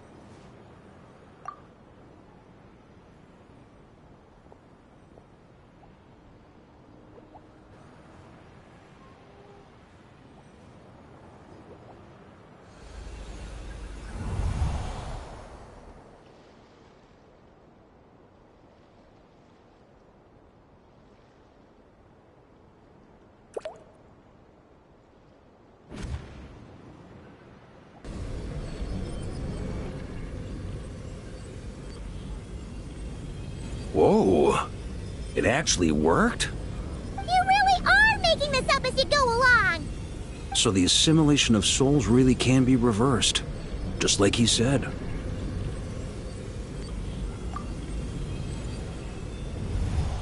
If what you say is true, the monsters I've slain, the justice I have sought to uphold, for mortals to escape this tragic fate, there is only one path. A great and ancient kingdom was wrongfully cursed, turning its inhabitants into monsters. The code of chivalry tolerates not such injustice. If Abyss be thy name, I pledge to you my loyalty. And that is where the blood-stained knight's tale came to an end. With that, he bade his humanity farewell. I dare say you must find it quite ironic, Knight of Boreas. That I... Dainsleif? No. Bore a striking resemblance, but that wasn't him. While we gazed into the past, he was gazing right back at us. Could it be?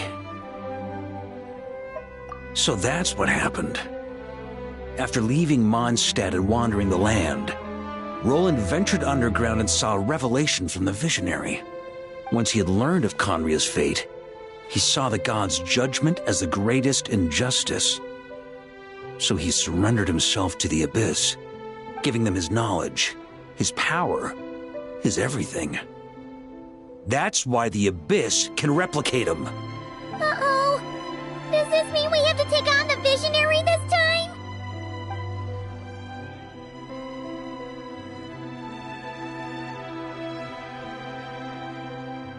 I'm inclined to agree.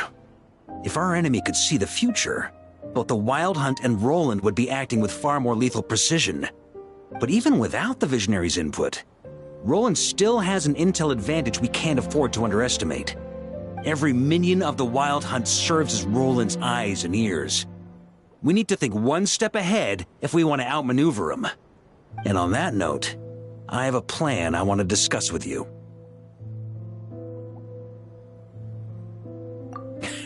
Well, the fewer people who know, the less likely it is to get leaked. Besides, it wasn't a fully formed plan back then.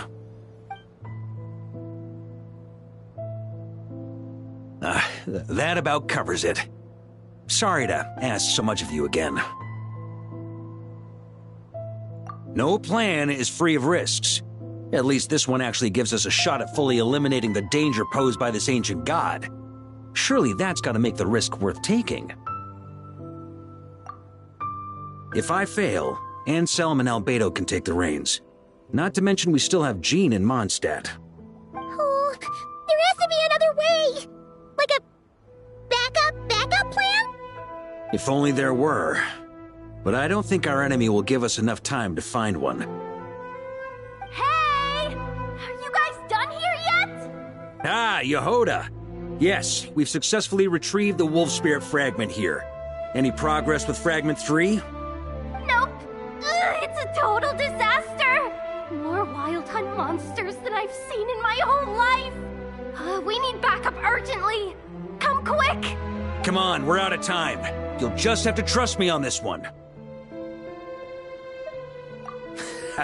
What can I say? I'm not the Grand Master for nothing. I'm counting on you, Honorary Knight.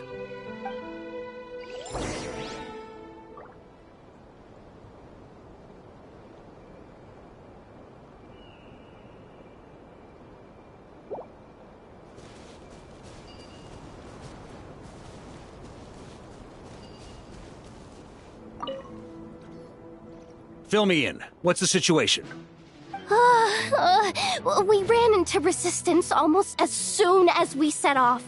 Albedo said we should split into 2 teams and continue searching while he and the others kept the Wild Hunt occupied. Good call. Locating the Wolf Spirit fragment is our key objective. I would have made the same decision. Well, It seems the enemy figured as much too. Now, both search teams are in big trouble. Oh, I brought a map. This should make things clearer. Before we ran into trouble, this is the search area we decided on. The two teams are holed up here and here. They should have a clear idea of the fragment's location by now. But the Wild Hunt is stopping them from relaying messages back, right? Do we have any more troops available to provide backup? We can't spare troops from any of the fronts right now. That just leaves us with, The logistics company is standing by. Hanefa! Designated drop point reached. Initiating situation report. The logistics company was assisting Aino with the production of the strategic reserve. But after learning of the situation on the front line, they requested to be dispatched immediately. They are currently nearby awaiting orders. Amazing. Just in the nick of time. Hey, seeing as you can fly and all, shouldn't you be the one out here delivering messages? I regret to say that without the workshop's catapult, and with my short-distance propulsion module on cooldown, I will only be able to return to the battlefield after another 5 minutes. Please, keep up the good work, Yehoda. The logistics company has very limited provisions, only enough for a single battle. Which team should they support? Both. Once one team has been rescued, the remaining forces will be free to support the other. We'll move out immediately. Yehoda, keep up the good work with the comms. Sure thing. Leave it to me.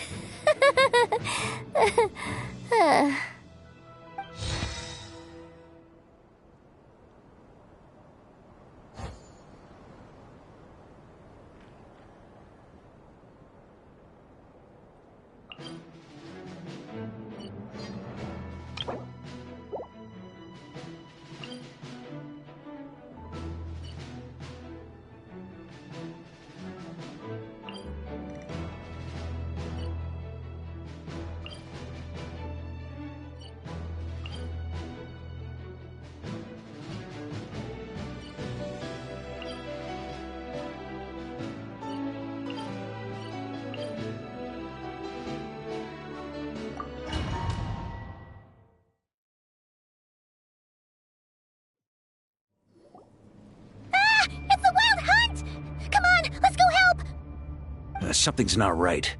The Wild Hunt's offensive doesn't seem to be getting any weaker as the battle goes on. Are they getting reinforcements from somewhere? Don't get dragged into the enemy's rhythm. Logistics company, scout out the area. Look for terrain we can use to our advantage. Yes, sir.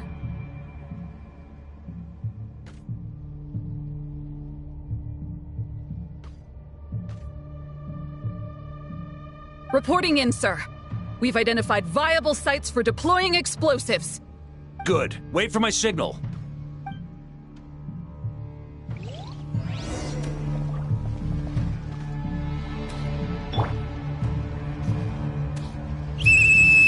Logistics company, deploy!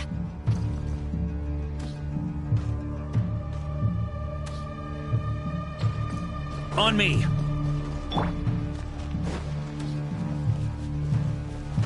Mr. Varka? Traveler, thank goodness you're here. Be careful. There's no end to these monsters. They keep coming from that mist, wave after wave. Just as I thought. Well, they're about to get a shock to the system. We'll wipe them out faster than they can replenish their numbers. We just have to hold on until the logistics company is ready.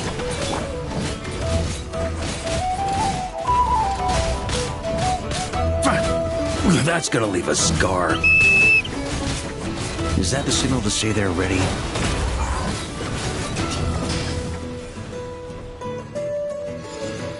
It's showtime! Fall back! Yes, right, Master!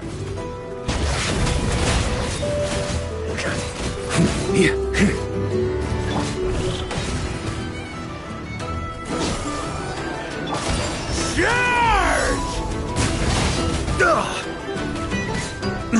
Burn! A worthy adversary. Thunder! Up the ante! Maria sweeping in!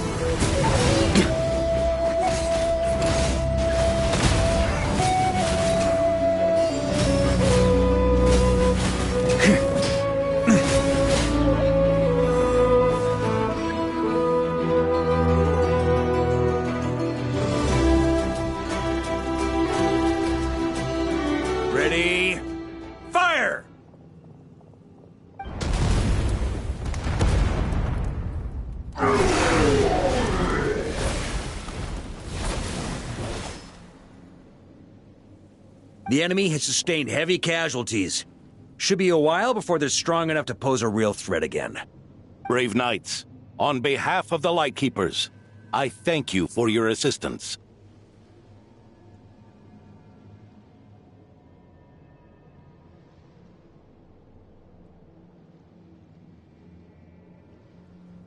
There's no need to be so formal. When it comes to the Abyss, we're all in this together. Now, please tell me everything you've learned. Very well. We've narrowed down the search area for the final fragment to this zone here. That's not exactly very narrow. We split the search between us and the Knights. Maybe they'll be able to narrow it down further? Either way, I was about to go lend them a hand next anyway. Can I count on your help? It would be our pleasure, Mr. Varka.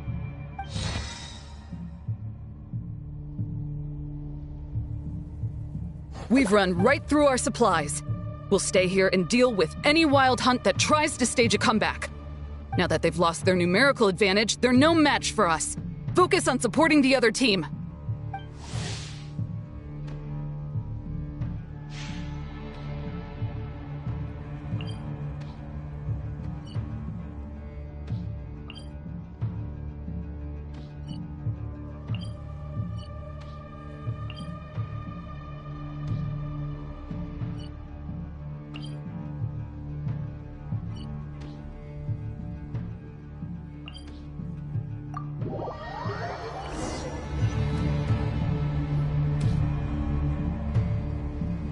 Grandmaster! Honorary Knight! Thank goodness you're here. Be careful. There's no end to these monsters. However many we kill, more keep coming. They've had us penned in so far, but now you're here. Maybe we can try getting to the source, which is hidden in the mist. That way, we should be able to cut off the Wild Hunt's reinforcements. Oh yeah? Then we'll leave that to you. Hey, everyone hear that? We need to hold the line. Time to give them a taste of the Knights of Favonia's fighting spirit. Yes, sir!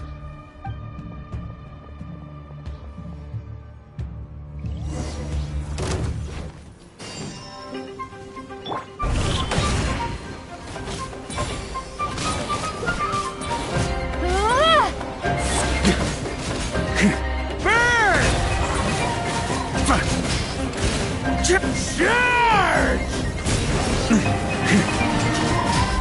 Thunder! Thunder!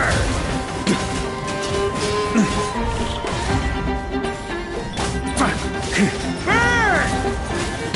Thunder! Maria sweeping in!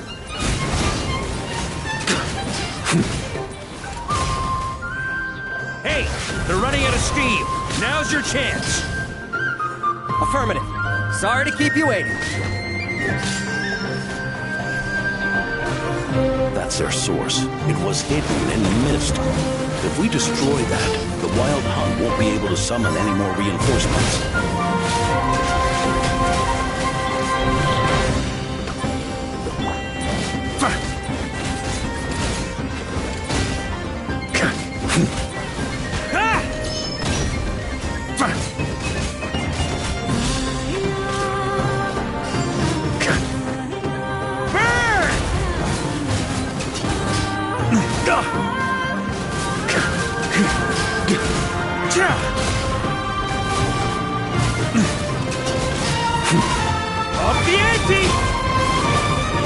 That's gonna leave a scar. Maria sweeping in! Knights of Favonius, charge!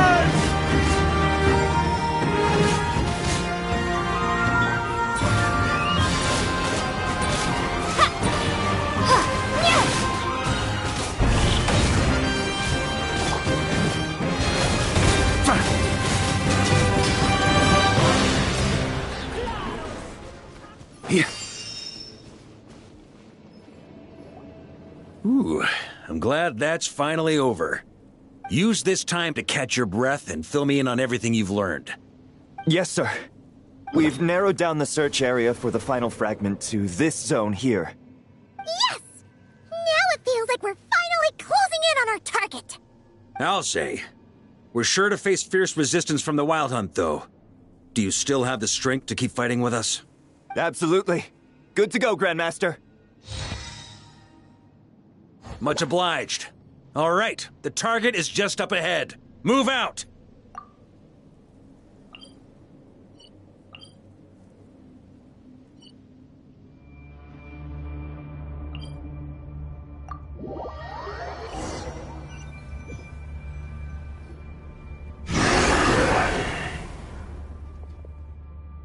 The hiding in the mist trick again.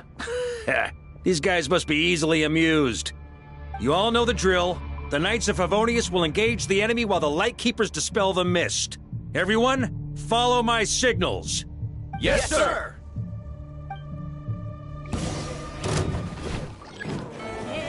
On me. Charge!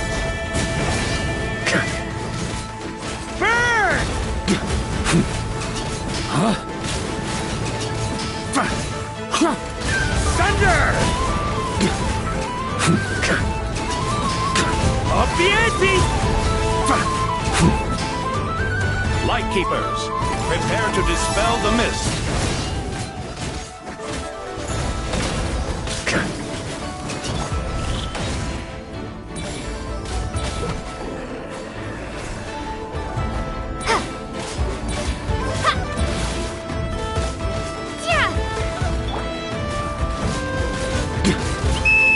Knights of Favonius, charge!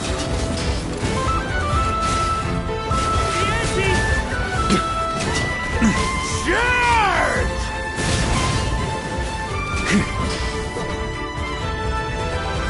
Thunder! Burn!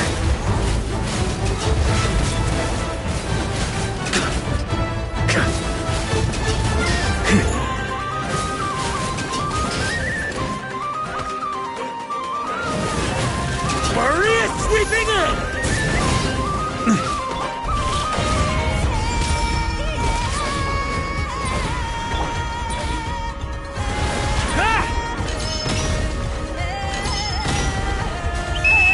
Time to counterattack! Thunder!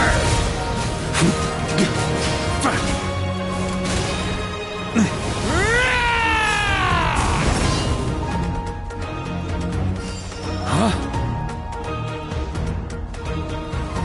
Burn! Thunder!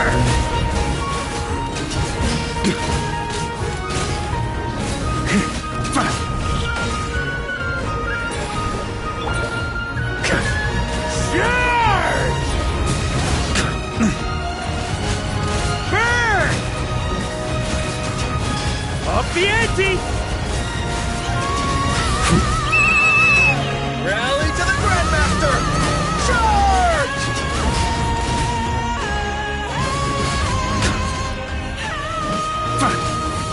Maria sweeping in! Burn! Thunder!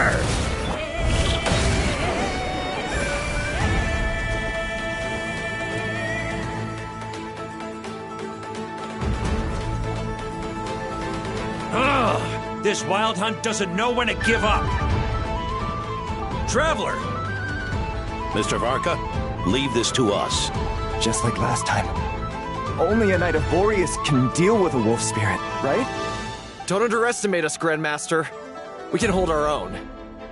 Ha! That's the spirit. Stay on your toes and make the Knights of Favonius proud. Either we all march back to Mondstadt together, or no one does.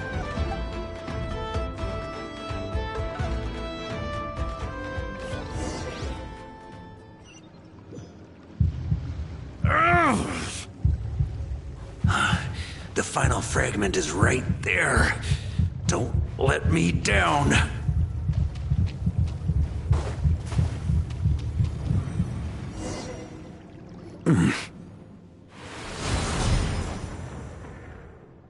It seems you have collected them all, Knight of Boreas. Yeah, and with no corrupted fragments or ambushes along the way.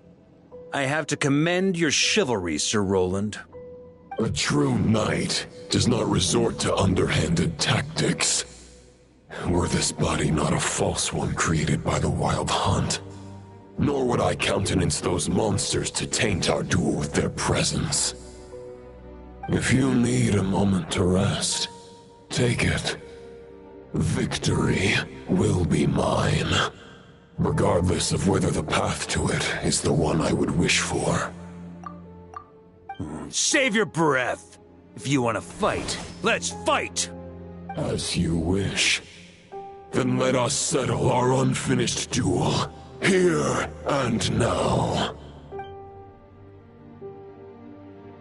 Is everyone all right? My granny fights better than these rookies. It's Egbert I'm worried about.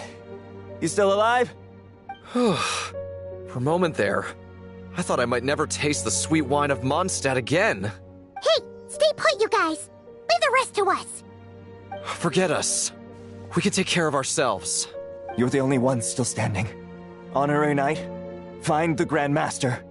We can't lose our Varka. Please, you have to find him.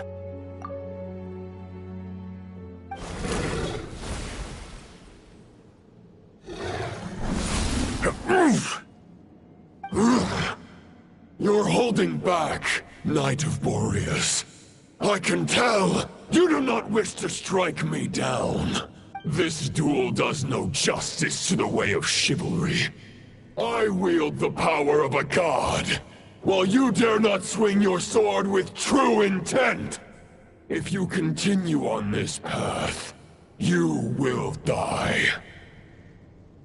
Your plan is doomed to fail.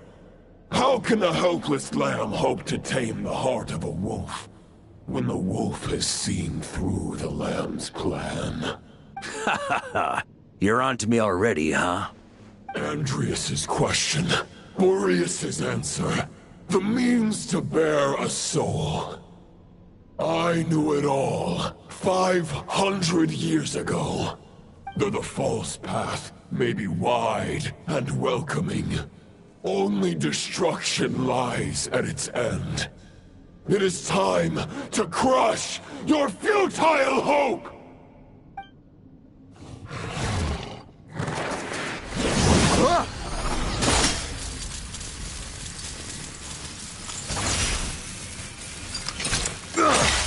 It's over. Your sword lies shattered. The wolf spirit and the thoughts you blindly placed your faith in have nowhere left to dwell.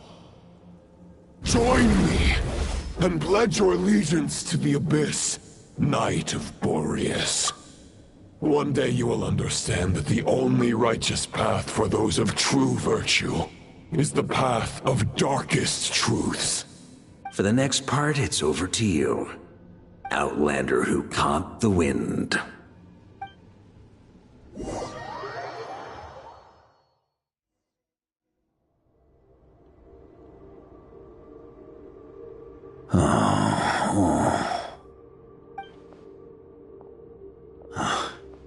The sword is unbroken, but I can't sense the wolf spirit.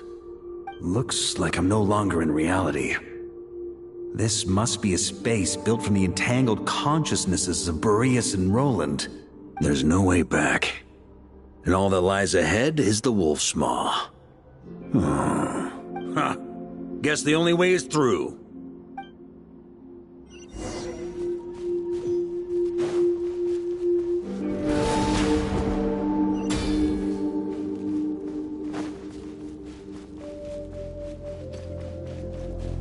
A Favonius sword? Who left this here?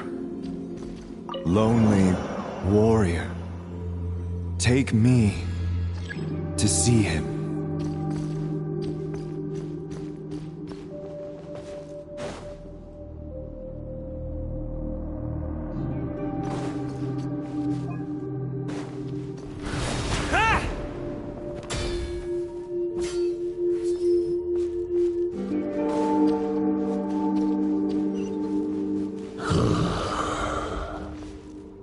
No matter the epoch, the world is awash with corruption and injustice. I have aided the oppressed and righted many wrongs. I have slain sinners and delinquents, I have slaughtered tyrants and demons. But however mighty one's blade, before the great injustice of fate, a mere mortal can but bow their head.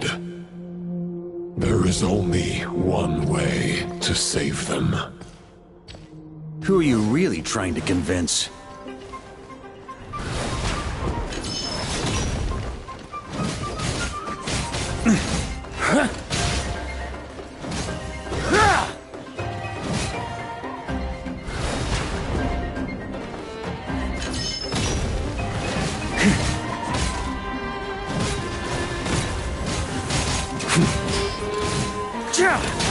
On me! Charge! Stormwind!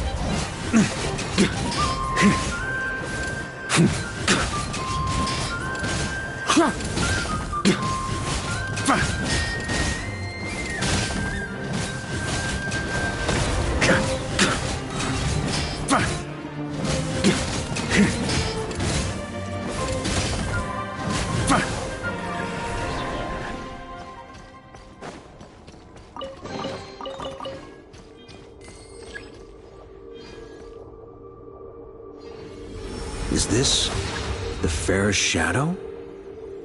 It doesn't look like an imitation. The title of Boreas must find an heir.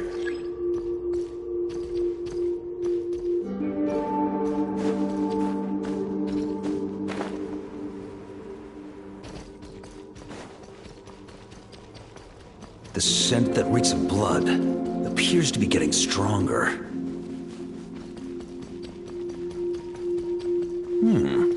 Looks like I can just jump right over these obstacles.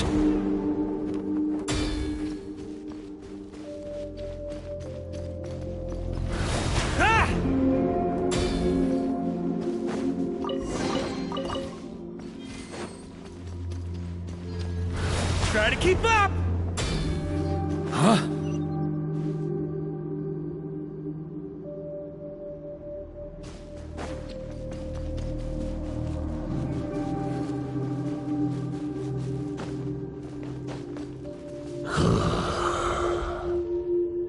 No matter the epoch, the world is awash with corruption and injustice. Even the most fearless hero cannot fight what fate has ordained. And even the holiest god cannot escape the shackles that bind them. Lupus Boreas, if you still harbor love for humanity, then you must surely know. There has only ever been one way to save them from injustice. Surrender to the abyss. Malicious lies!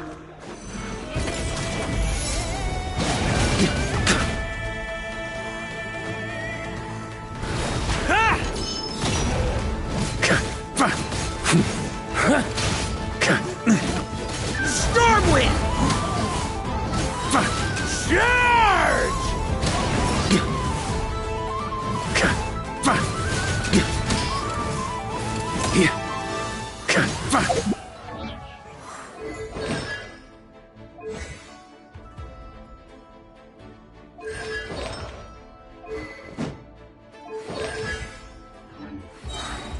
Stormwind!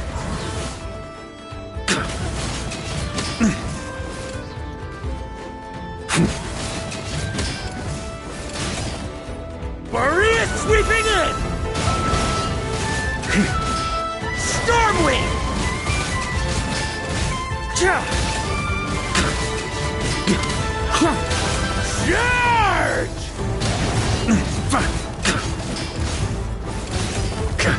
Try to keep up!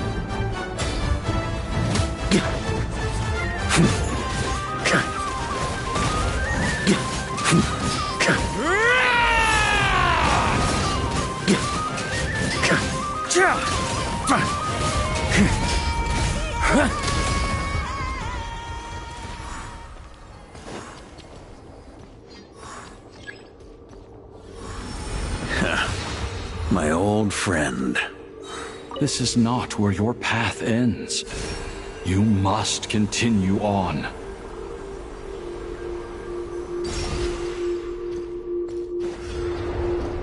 This wind feels less than welcoming. I'd better take shelter.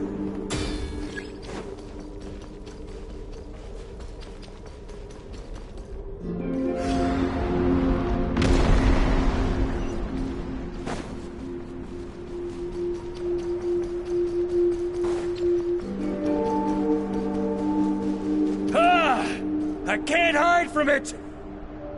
You must deliver it.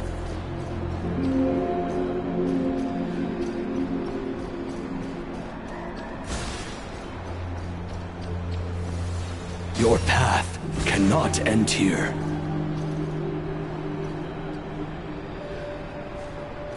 Huh?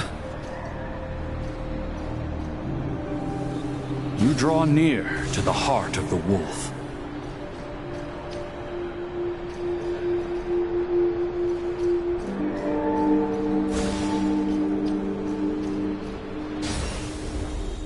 Even if you had an army of 10,000 men, in the end, you must face this fight alone. Lonely warrior. Step forward.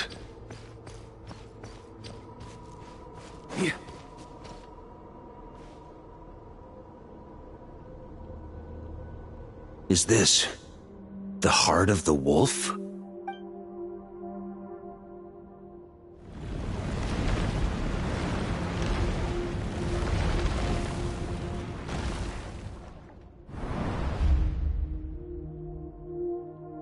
Roland!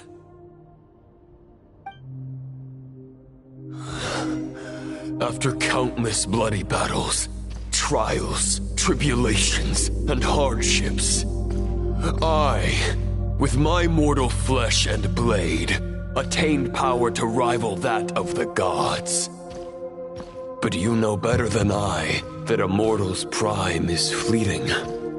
In 5 years, maybe 10, age will snatch your strength. The power you take such pride in will fade to naught, disappearing like dust in the wind.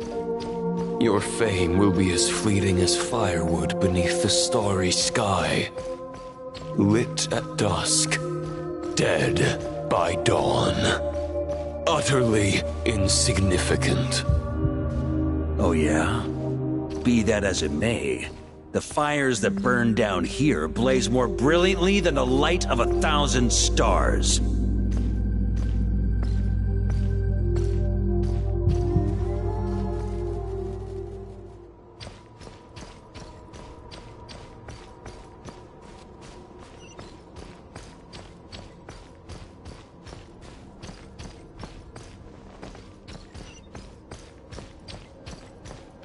They blazed for but a moment.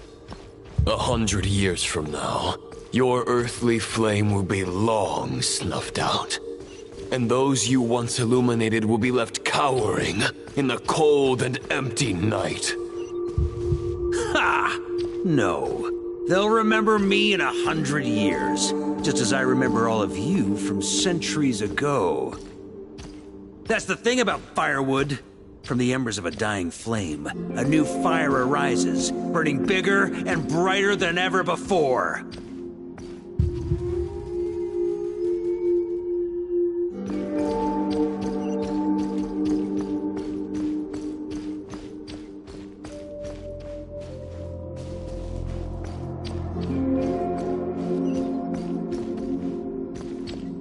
A knight's duty is to save others, not demand things from them. How can one call themselves a knight while placing their hopes in generations to come? Well, as long as I put an end to you here and now, I won't need to rely on anyone else. Now, show yourself, Roland! Put an end to me? Your body and mind are already at the limit of what they can bear. It is only a matter of time before they yield and crumble. But if this is your final request...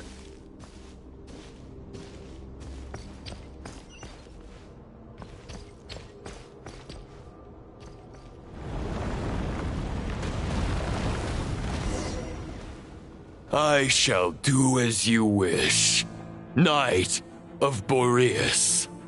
Huh. You're not quite how I imagined you. You don't seem half as crazed as the memories contained in the wolf spirit. Not once have I strayed from the righteous path. But when I look at you, I do not see a hero capable of slaying dragons. Just a lost soul who has wandered far too long. A shadow of the knight you once were. I guess we have that much in common. Neither of us are at our peak. The Rayhir of Solmari's forces have been defeated. And the Roland you see is but an imperfect image cast by the Abyss. I wield the power that Roland did at his peak, but my heart and mind remain frozen in that blood-stained moment. Therefore, I, in my current form, am flawed. A knight cannot bear their own stagnation. After redeeming you from injustice and guiding your surrender to the Abyss, I shall rectify myself and continue to follow the knightly path. Huh. The world out there can bear no more of your torment. Your obsession clearly remains exactly as I had imagined. I suppose there's no chance to make you see the light. No words can make a knight doubt his convictions, no matter how noble they may sound. Neither of us will sway the other, but you have long known this truth. Otherwise, why would you pin all your hopes on Boreas' single thought?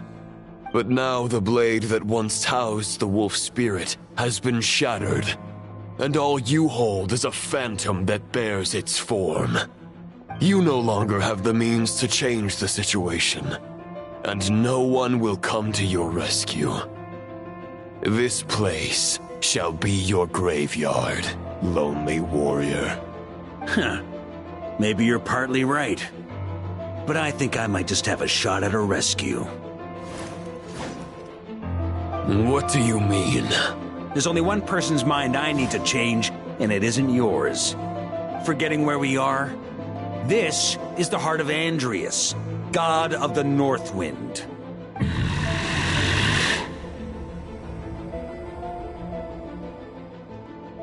Andrias! Can you hear me? Wake up! You are the great god of the North Wind! How long will you allow yourself to suffer the domination of the Abyss? If this is your final gambit, I am most disappointed, Knight of Boreas. Grand displays of heartfelt wishes cannot summon miracles. This world shows no such mercy to its inhabitants. Return. Return to the ley lines. This is my choice. Is this the answer that I found? Andrias, at long last, I have delivered your token back into your heart. A Knight of Boreas. This is all that a wolf can hope to do for humankind. On behalf of all humanity, I thank you, Lord of Wolves. Boreas is returning to the ley lines. But why? Your sword is broken. You no longer have the means to bear his soul. Unless... surely not. Begging for miracles is a futile endeavor. I know better than that. But a sword is just one kind of vessel. There are other ways to store a soul.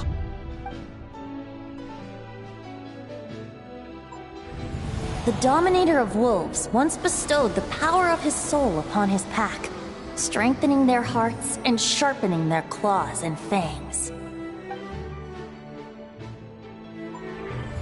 Even if it is not my intention, the soul of Lupus Boreas will inevitably ravage, devour, and assimilate a mortal heart. As if human and wolf were being forcefully merged into one being.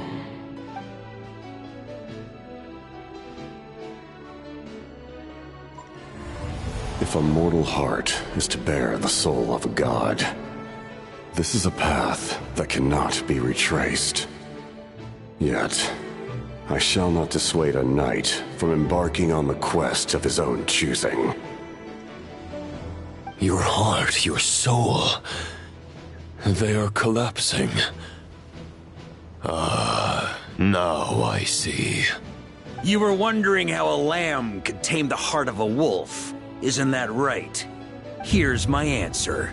You get the wolf to swallow the heart. The wolf spirit within the sword was merely a decoy.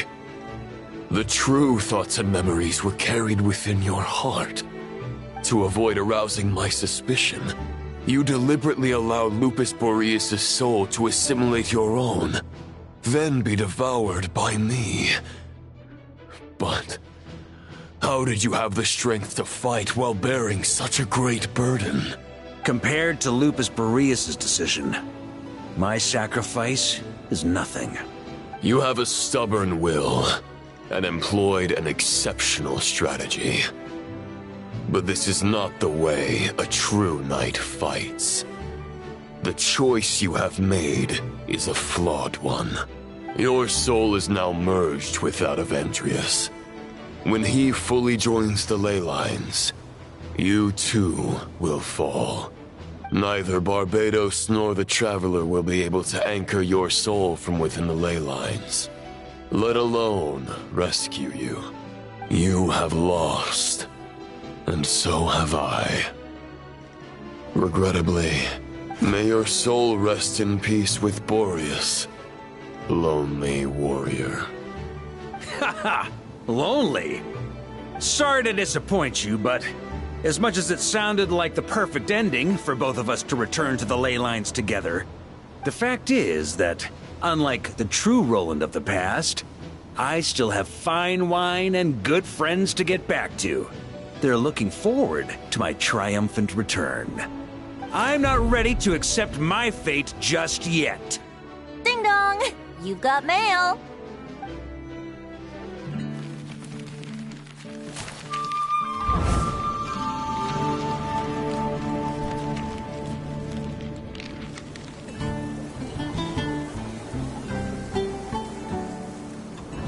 Until I return, I leave them in your care. The Knights of Favonius will always welcome you.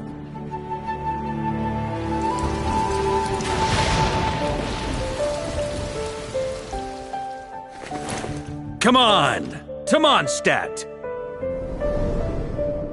Dear Grandmaster. To Varka. To Varka. Family. No pig call.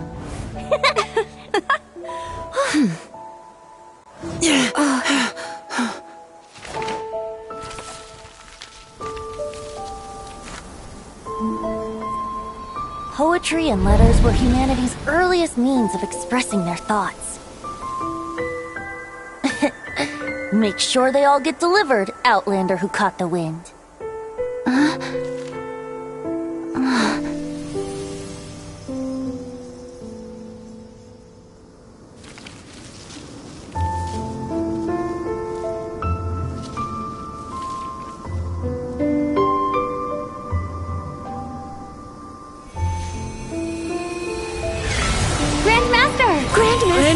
Grandmaster. Master. Varka. Go Varka! for Varka.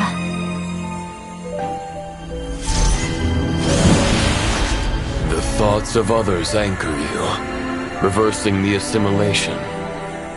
Using your connections, relying on outside help.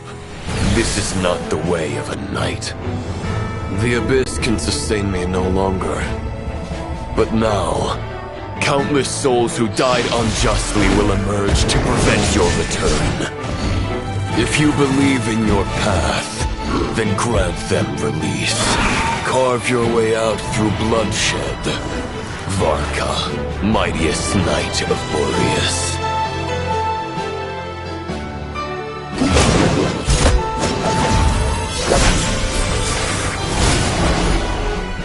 This is how it ends. Throw the plan out of the window. Fight my way to victory.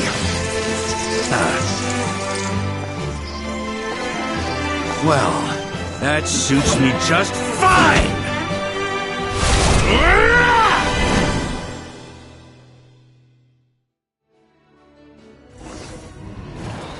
A knight is always true to their word. So please, keep your promise and return victorious. You are not alone. Right back at you, Varka.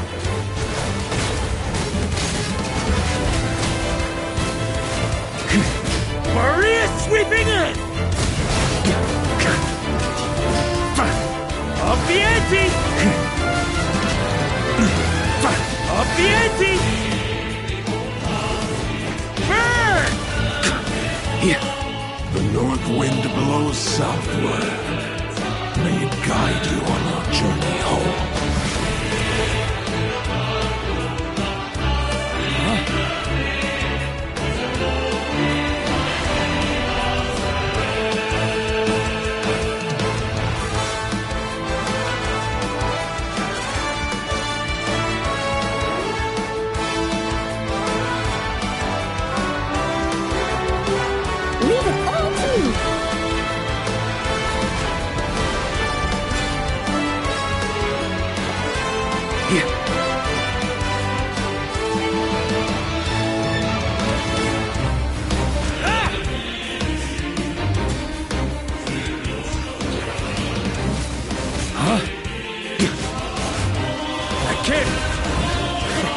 There's an ice-cold drink with your name on it. Ready when you are. Don't go dying in a place like this, Varka. Up the ante! Freeze!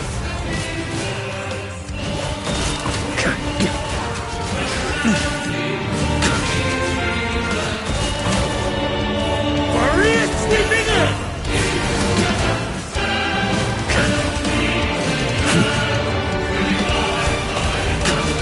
Up the ante!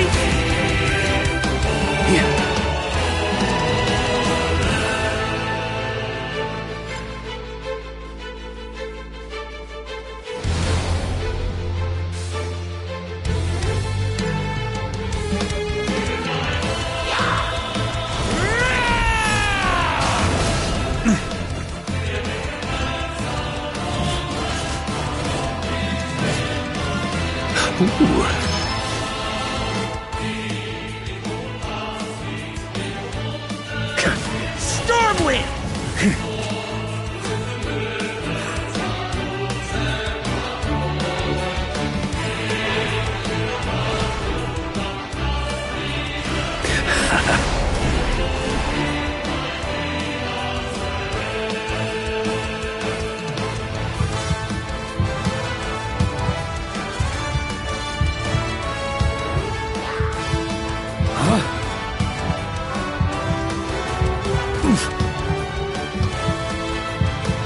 On me!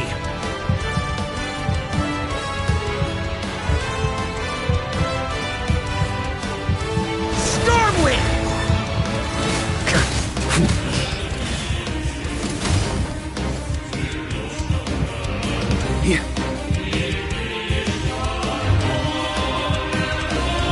Fly home to us, Grandmaster!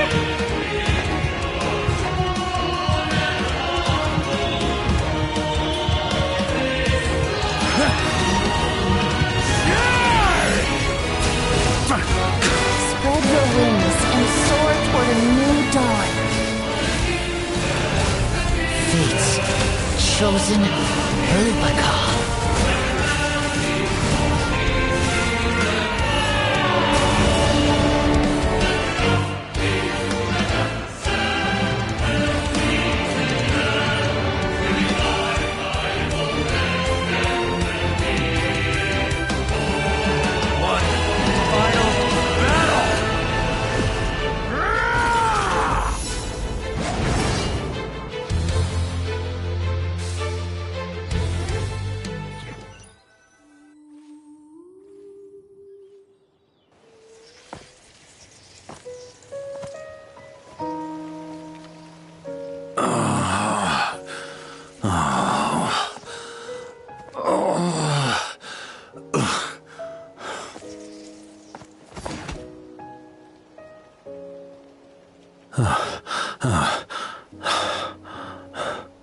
Walk forward and do not look back.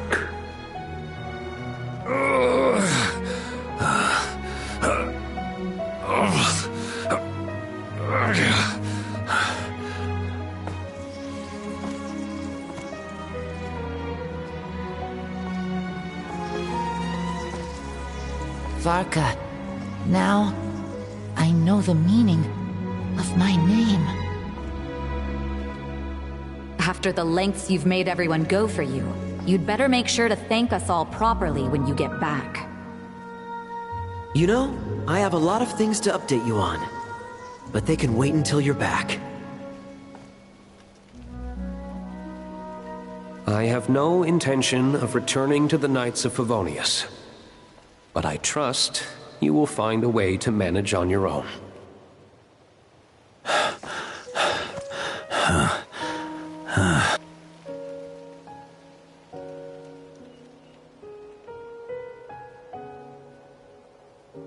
Grandmaster, we're all waiting for you.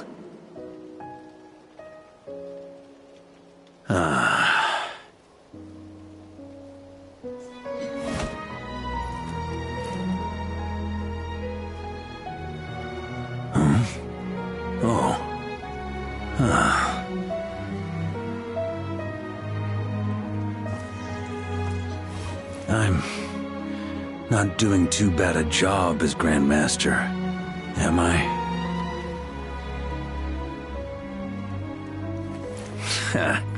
I'll take that silence as your approval.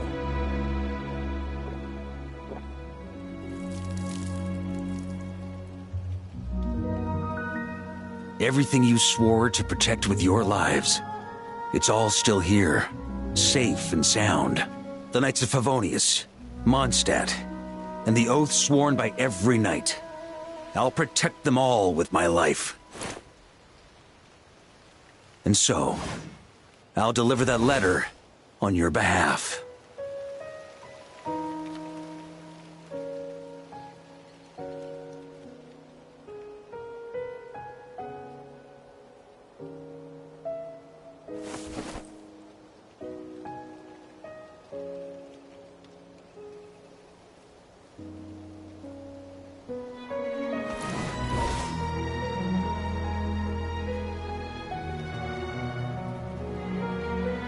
I know it's just a shadow of the real Roland, but if you have the time, could you please read it for him?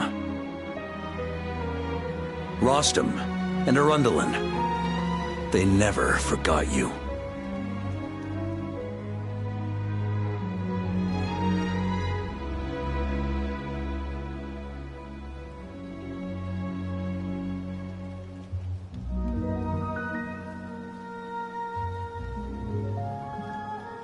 Phew. This has been one long expedition.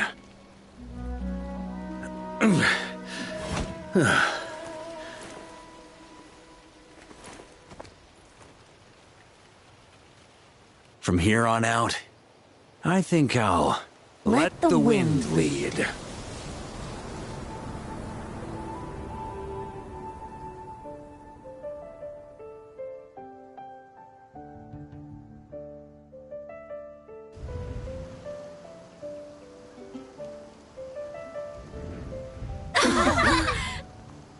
Hey everyone, it's been a mighty long time. I'm thrilled to see you all again.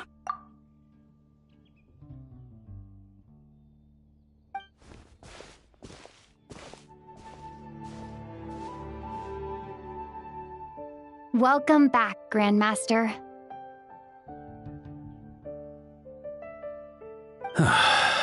Yeah, I'm home.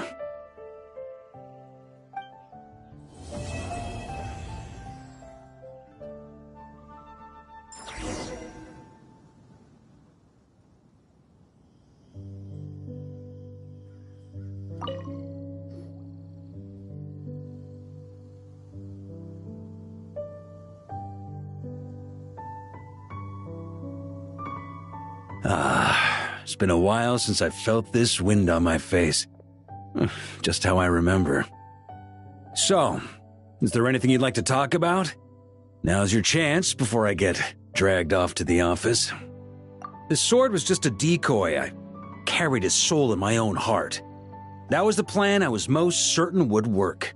The second half, though, using everyone's thoughts to guide me back out of the ley lines, I wasn't too sure that would work out. All jokes aside, what would you have done if the Traveler hadn't been able to separate the wolf spirit from Roland's influence? Initially, I was planning to have Barbatos carry out that step. But when I approached him about it, he said there was a much more suitable candidate. The Outlander who caught the wind. Turns out our trust was not misplaced. Thank you. Then, I guess we'd have had to get Barbatos to send a wind to blow me back home. But it would have come at a heavy price, and with no guarantee of success. Besides, I'd rather not have him expend that kind of power.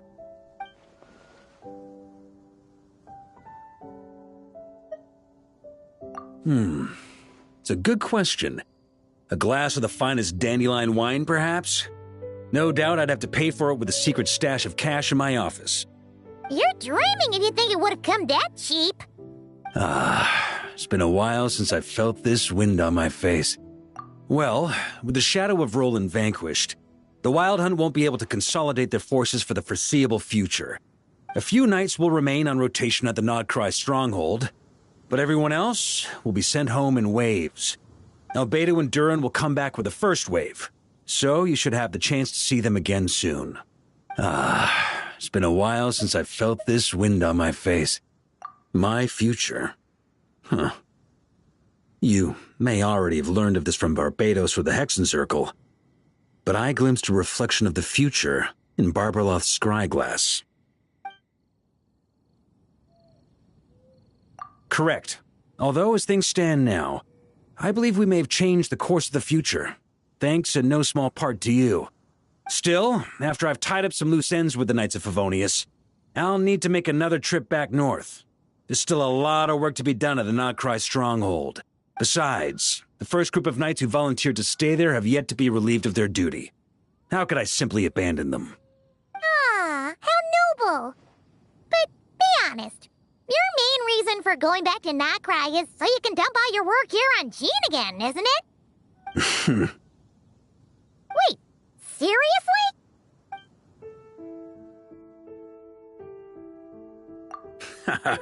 I'm only pulling your leg. You'll be seeing a lot more of me in Mondstadt from now on. It's been a while since I felt this wind on my face. All right then. I'm gonna stay here and enjoy the breeze for a little longer. For all the wine in the world, there's no feeling as intoxicating as the wind from your hometown after a long time away.